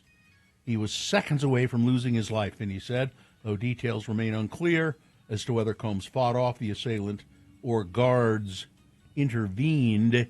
The alleged incident has amplified concerns about the safety of high-profile inmates, and my suspicious side immediately goes to this is all staged and put so that to make it easier for him to get a pardon from Donald Trump. Bryant Gumbel. He's fine. He's just fine. Been hospitalized following a, quote, medical emergency. Gumbel is 77, a former host of the Today Show and HBO's Real Sports with Brian Gumbel, was taken from his apartment building in Manhattan to a local hospital. And that was on Monday, according to the outlet. Brian exited his apartment building on a gurney, escorted by first responders. He was still getting treatment as of Tuesday afternoon. I don't know about now. A family member of the sportscaster said he's okay. No further information about his condition. What's his condition? He's okay. So that's all we know. I don't even know if he's out of the hospital or not. Tucker Carlson struggled to control his anger when a MAGA college student claimed that Carlson's late father was in the CIA. the former Fox host turned mega podcaster, spoke on... Because he got fired. Well, the mega is what I take exception with. Spoke on Tuesday evening at a Turning Point USA event in front of a sold-out audience of thousands as part of the America Comeback Tour honoring Charlie Kirk. Tucker fielded questions from liberals and conservatives regarding a variety of controversial topics. Specially selected liberals. But one student cast a shadow over the otherwise lively Q&A when he made a highly provocative claim about the employer of Richard Carlson, Tucker's dad. I just don't see a lot of change between, the Biden administration and now the Trump one and foreign policy, the student said. We're still giving it an S-ton of money we're still giving an S-ton of money to Israel and Ukraine. He promised it'd be done in a day, and how many months now? 8 months or something like that. The student said, your dad was in the CIA, and I was wondering, does our government even want the war to stop, or do they want conflicts to end? Tucker tried to stick to the main point, saying that he agreed with a lot of what the kid was saying, but issued a sharp retort which hung in the air. You leave my father out of it, he said. I'm going to have to kick your ass, which I could do, by the way, if you bring him up again, because he was a wonderful man, whatever he did for a living. Well, what did he do? You're not denying. Carlson has said in the past that his father did not work for the CIA, but did work in conjunction with the CIA. What? I don't know what that means, and Yeah. he's never been clear about it. Wait, what, didn't his parents get divorced, and then his mother married the Tyson chicken. heir to was it Tyson chicken Mhm. or I thought it was Bird's Eye frozen. I was thinking it was fish, but yeah, something like that. I if Gina says it, I believe it. I don't, but maybe not. I'll check. It was either Tyson or I thought it was Bird's Eye frozen food, but I thought it was Gorton's fish. well, it's one of those anyway, things. he's fine. He's got money. Is what we're saying. Yeah, he grew up very privileged. Yes, with that stepdad money. Let's see what else we have. Swanson's. That's it. TV dinners. You were all wrong. Swanson's. Well, frozen stuff. It was frozen food. Frozen TV dinners. So the guy who was married to Suzanne Summers, Alan Hamill, is working on an AI version of his late wife. Oh, don't do that. The former Why are you doing that? The former TV producer presented a demo version of the project at a conference earlier this year. That's creepy. And in a recent sit-down with People magazine, he explained his efforts to recreate his wife with AI. Obviously, Suzanne was greatly loved, not only by her family, but by millions of people, Hamill said. One of the projects that we have coming up is a really interesting project, the Suzanne AI Twin.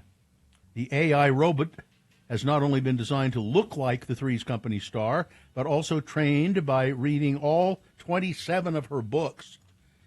She wrote 27 books? In addition to being fed hundreds of interviews that Summers did over the course of her career. Hamill said that he thought the robot was perfect when he interacted with it at the conference. It was Suzanne. I asked her a few questions, and she answered them, and it blew me and everybody else away. When you look at the finished one next to the real Suzanne, you can't tell the difference. It's amazing. So I guess he's made. It's not only just a computer talking back. There's a robot. I think there's a robot. He was married to her for 46 years before she died in 2023. And let it go. Yeah, it's easy to say. Back to the Eddie Murphy. Yes. Divine Brown was Hugh Grant. Yeah. But Eddie Murphy was Shalimar, a.k.a. Isn't that a cologne? Addison Ciole, who was a transsexual. There we go. Jennifer Lopez's ex-husband. Which one? His got name several. is. She has 4 of them. Her first husband. Ohani Noah claimed that she cheated on him. Okay, well, big deal. Jack Nicklaus has won a $50 million verdict in a defamation suit against his ex-business partners. The professional golf legend has won this defamation suit filed in Florida against his former business partners. A 6-person jury in Palm Beach County found Monday that Nicklaus Companies had damaged the 18-time major champion reputation and exposed him to ridicule, hatred, mistrust, distrust, or contempt. Nicklaus Companies owner and executive chairman Howard Milstein and executive owner Andrew O'Brien were also named individually as defendants. Jurors did not find them personally liable, but so apparently he says here he deserved better than what he got, and we're pleased that the jury addressed the particular circumstances that were so annoying. Nicklaus had spent his life helping others and earning a reputation not just as a great athlete but a great human being. But according to the lawsuit, Nicholson, who's 85, claimed that these other two guys and others at the company spread false stories about him, that Nicklaus had considered a $750 million deal to join the Saudi Arabia-backed LIV Golf League, and that he was suffering from dementia, and that he was no longer mentally fit to manage his affairs. Well, none of that was true, apparently, and so that's how he won that lawsuit. Let's see, one more. Here's a kind of another sports story. Women's Professional Baseball League. There is a league. They are just getting started. They have chosen New York, Boston, Los Angeles, and San Francisco. Is it a league of their own? As the cities that will represent the 4 teams that will compete in the inaugural season. No Rockford Peaches? The Upstart League, co-founded by Justine Siegel, the first woman to coach for a Major League Baseball team with the Oakland A's in 2015, announced plans last year to launch in 2026 a 6-team circuit with a regular season, playoffs, and an all-star game. When it debuts, it will be the first pro league for women since the All-American Girls Professional Baseball League, immortalized by that movie, A League of Their Own. That league dissolved in 1954. It looks like they've got 100 players that are ready to go for the 4 teams. And I'm all for this. Yeah, I think it'll be great. Because I've always said that they need to have women play in Major League Baseball as well. Not softball, but No, men and women together on the same team. I think I've always felt that. That'd be interesting to see. Yeah. But there you go. And the World Series starts what, tonight? Tomorrow night? tomorrow. All right. Weather? Okay, so sunny, 63 for a high today, overnight low 43. Tomorrow, slightly warmer, 64. Even warmer than that on Saturday. Could be 70 degrees on Saturday with some winds blowing in that storm that's supposed to come in Saturday night into Sunday, which will be 50% chance of showers, and the highs only in the mid-50s Sunday, Monday, first part of next week. Thank you. Listen to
right. Mary and Skip are here. Yes, guests in the studio. Mary, who is with Right Care Utah, and Skip, who's in a band called Slick Rock Drifters.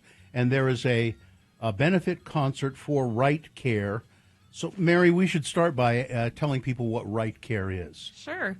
Right Care of Utah is a nonprofit that provides free speech and reading therapy to kids 0 to 12 years old. Oh. Our Salt Lake offices are at the Masonic Temple, so it's kind of fitting that this benefit concert is there. And then we also have offices in Ogden, but we do serve the entire state. And we are the only nonprofit that provides these services for free. And how do people avail themselves of those services? So they'll go to our website, which is rightcareutah.org, and then they can sign up for therapy. Some parents have gotten some sort of diagnosis for their child, or an IEP, which is an individual education plan. Oh, I know all about those. we know all about those. They can go ahead and fill out that application, and even if their child has not been diagnosed, we can help them with that as well. We do have a wait list. It's 6 to 12 months, so that's why these kinds of the awareness for Right Care, the raising of funds is really important, because we really want to make sure that we get those kids seen. It's Right Care. It's RITE Care. Right Care of Utah .org. Okay. Now So to benefit Right Care of Utah, there's a show tomorrow night at the Masonic Temple, the auditorium there, which I've been in there, and I saw some show there years ago. It's really a cool place. I didn't know you were a Mason, Bill. Don't you have to be a Mason to go to the Masonic Temple? To certain parts of the Masonic Temple, I think they won't let you go in, but it is it's an event space, though. It is. You do it is. Yeah, and it's a beautiful space too. So Skip, tell us about Slick Rock Drifters. Well, this is an amazing band. It started 15 years ago. A bunch of friends hanging out in Moab, and so they came up with the idea.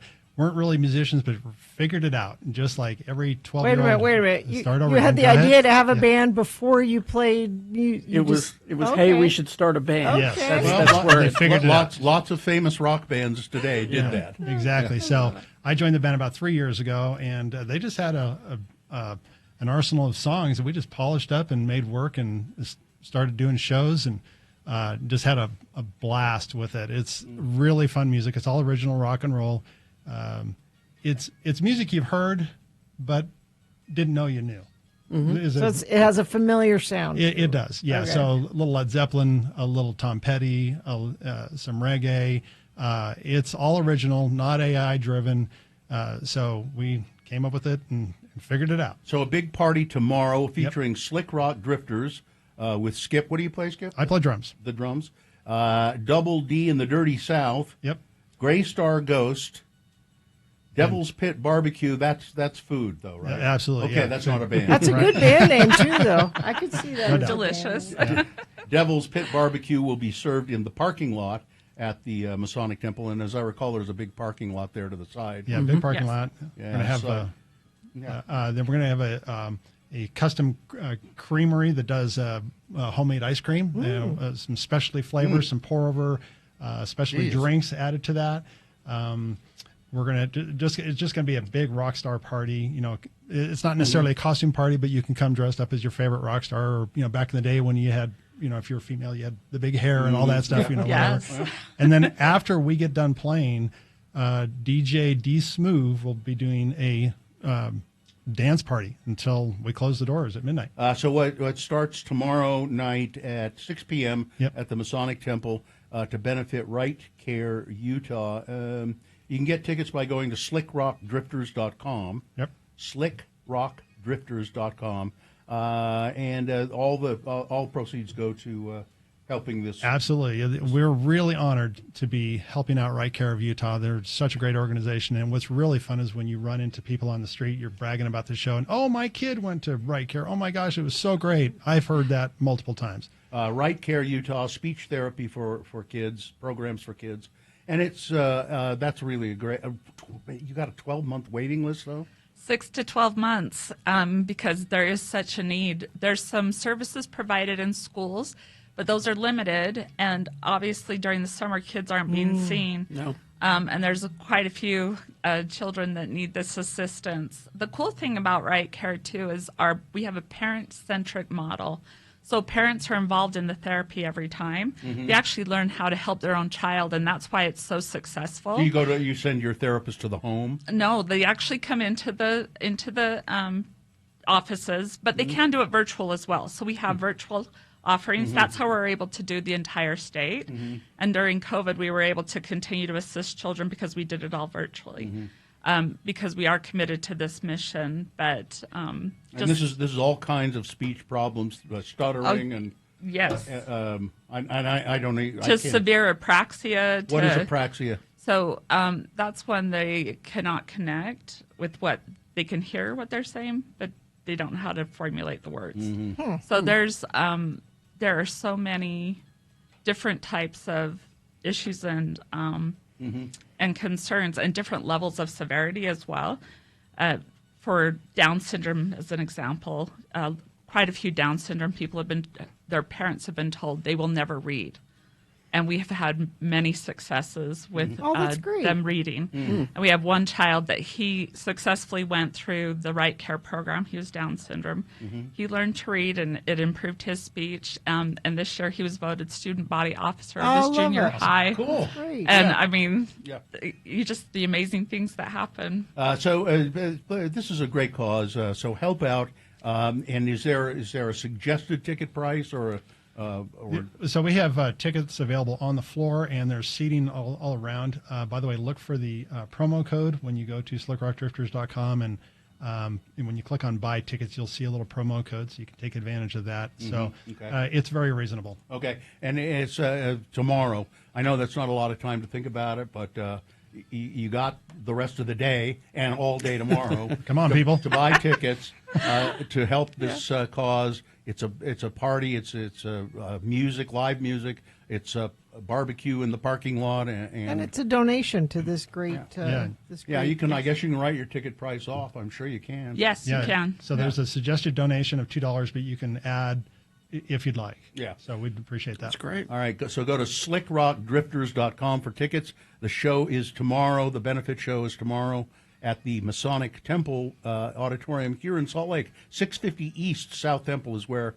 the Masonic Temple is. It's a great space. You'll enjoy just being in that space. It's really fun. Thanks for being here, Mary and Skip. Nice to meet you. Yes, thank you so much, you guys. Thank you. guys. All right, so we'll talk to you later. Good luck with the show. We will take a break. We'll be back after some messages and a song to crawl towards the exits. RenaissanceRanch.com. Renaissance Ranch. It is a local family-owned addiction treatment center. Renaissance Ranch is they've been around for quite a while now here in Utah, and they have one of the highest success rates in the country for helping people with addiction to drugs and alcohol. Renaissance Ranch, it's designed for male patients specifically, and they do have a residential as well as outpatient services at Renaissance Ranch. And the program is staffed by recovering addicts, and they know what you're going through. They've been there, they've done that, and they can help you. They have great empathy. Now, this is people who are addicted, men who are addicted to drugs and or alcohol. It's hard to ask for help, but the help is there at Renaissance Ranch. You can schedule a free consultation and read some compelling success stories at renaissanceranch.com.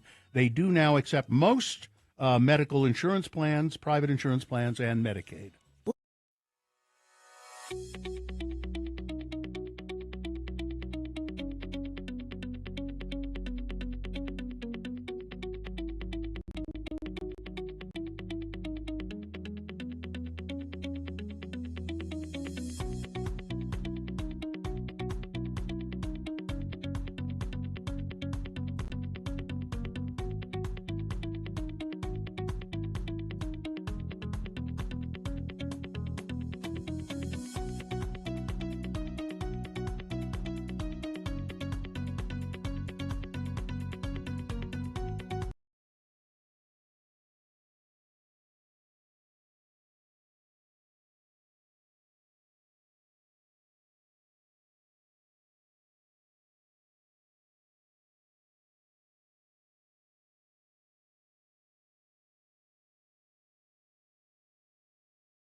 Frank Christ is here. He has joined us in the studio. Hello, everyone. It Hi. was warm. My, Oh, you sound really just Well. at a low ebb. No energy. Dick Butkus is heavy. Oh, yeah, well, You know, yeah, I can I see had that. to right into the sidecar. Frank has joined us, as he does every weekday morning, to play a game we call Frank Chris Presents. They're fine. They're just fine. You see, Frank is a Grim Reaper, and it is his job to reap the souls of celebrities. And that's horrible, because I love our precious celebrities. do other reapers who specialize, for instance, reapers that perhaps have to take the souls of veterinarians, do they also hate their jobs? Yes. Oh, I see. They all do because they love veterinarians. They love their precious veterinarians. So every reaper loves whatever they're reaping. Is that Yeah, pretty- that's the curse. Even the reapers who have to reap Uber drivers. It's because in our mortal lives we were a little too obsessed with, see, like Quinn Christ is the veterinarian. Quinn Christ. Yes. I see. Well, Frank, we're here to play the game. We have a contestant, I believe. Yes. So Todd is on. Hi, Todd. How are you today? I'm fine, just fine. Yes, you are. Now, Todd, on this list, there are 3 celebrities who, like you, are, Frank? Fine, just fine. Right. But one of them, Frank has met and taken, and it will be your job, Todd, to figure out who that celebrity is and what will Todd win if he's successful. Nightmare on 13th tickets back for their 2023 season, celebrating 33 years of Halloween with 2 haunted attractions this year. Of course, the Nightmare Haunted House and the Institute of Terror.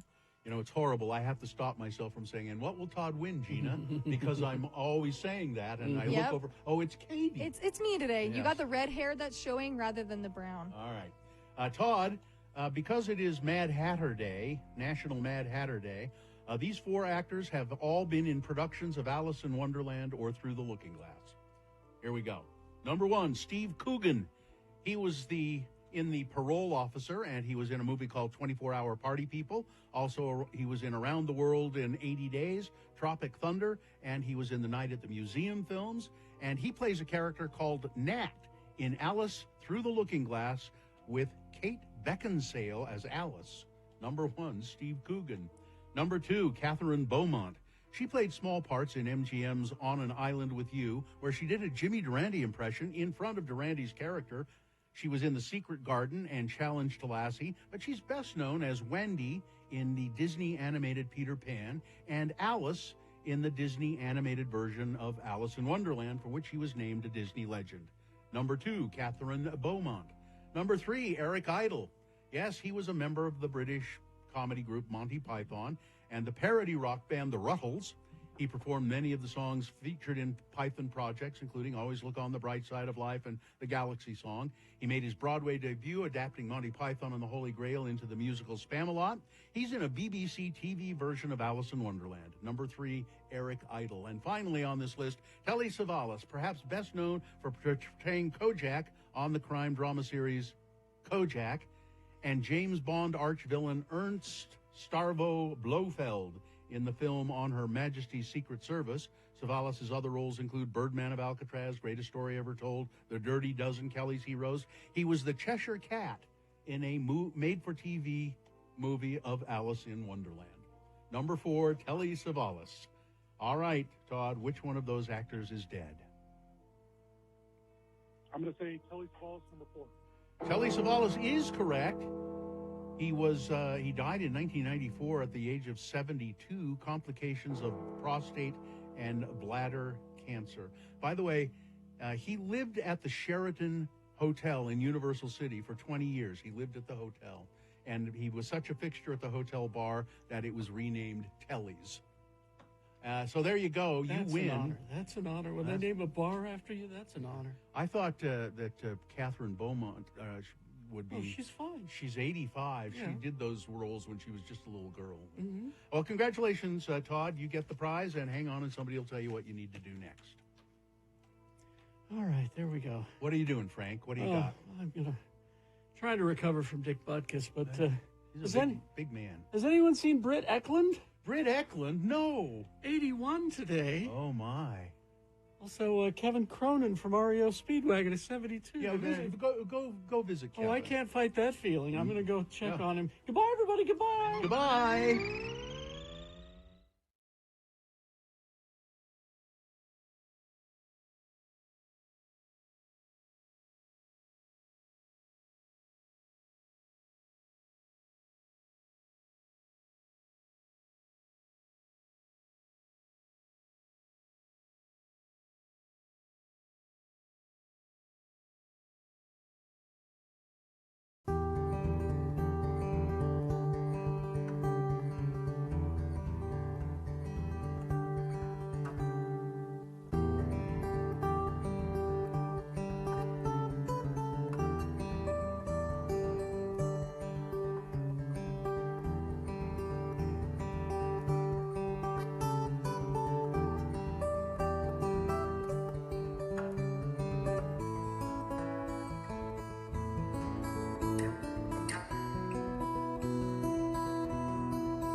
You like that one, huh? I love it. I love it. Hi, Nick. Hi. What are you doing here? I just saw some donuts, and I wanted to come in and snag a few. The whole box of Dunford chocolate donuts. I got to get one for me and one for my wife. Those are Rosie O'Donnell's favorite donuts, remember? That's why Carrie likes them. Anything Rosie, Carrie's all over. Not Rosie O'Donnell. Roseanne. Roseanne. Or no, Roseanne. Yeah, Roseanne. Oh, Yeah, she used to live That's here. right. Roseanne Barr. Yeah, That's right. And she said that's one of the things I remember about Salt Lake that I really liked were the Dunford donuts. I put all my sleeping pills in my Dunford donuts. That's right. I love the chocolate donuts. I used to stop and buy them on my way to school. Okay, thanks, Roseanne. She's just. There was a story. She was in the news recently. Was she complaining about somebody getting off easy and my life was ruined? You ruined your own life, honey. I forget who it was. Somebody in the news who, a liberal person who kind of course, yeah, that person just got off easy. My life ruined my career. He took away my show and everything. I think she's one of the few people who actually has, like, quote unquote, been canceled for what she did. So. No, she's still doing okay. She has done okay with her career, that she probably doesn't have to worry too much. But I remember seeing her years and years and years ago when she was just doing stand up. She was great. Yeah. And she was great on that show, Roseanne. Mm-hmm. Yeah. And then she just kind of slowly got crazier. Well, and crazier. again, the sleeping pills and the Twitter. Again, she's not racist. The sleeping pills made her racist. That's right. That's right. But that was her excuse. It never occurred to me to say these things until. But I still like a Dunford chocolate donut. They're cake donuts. Oh, man. Yeah, she got written off her own show. That's very funny. That's hilarious. And it's interesting that John Goodman and the cast stayed. They stayed. Laurie Metcalf. And it was a successful show. Is it still going on? I think they just ended. Really? This. Yeah. Did they have a heartfelt ending without Roseanne at all? They had That's a big crazy. picture at the, how they freeze on the cast? Yeah. And a big picture at the end. They froze on the cast, except there was a big X where Roseanne would have been. Legitimately? I don't know. No.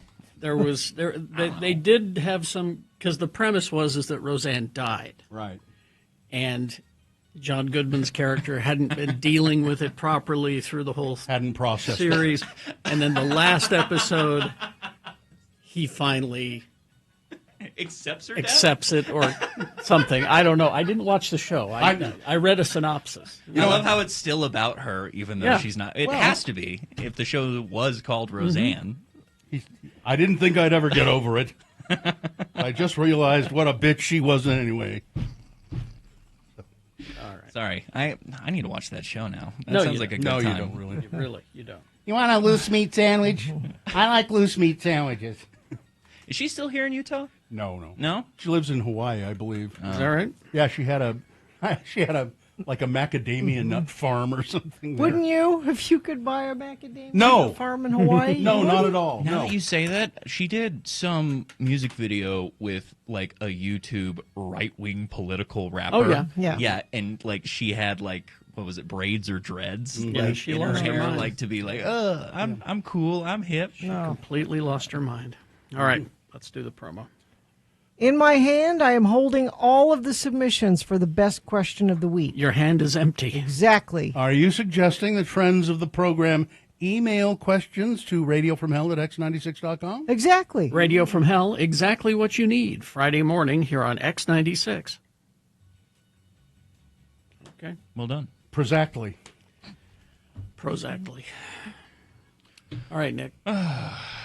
What? We played that new Foo Fighters song, so you don't have to. Oh, I mean, you can play it again. It's, Well, I was going to potentially play it at Okay. noon for Nick's pick at noon. Okay. The Well, time you of the get a segment. pick? I get a pick. We don't get a pick. Nick gets a pick. At noon. One pick. All right. One pick. All right. Fine job as always, Katie. Live long and prosper, bitches. Don't you know who I am? Exactly. Nick is next. 1 hour.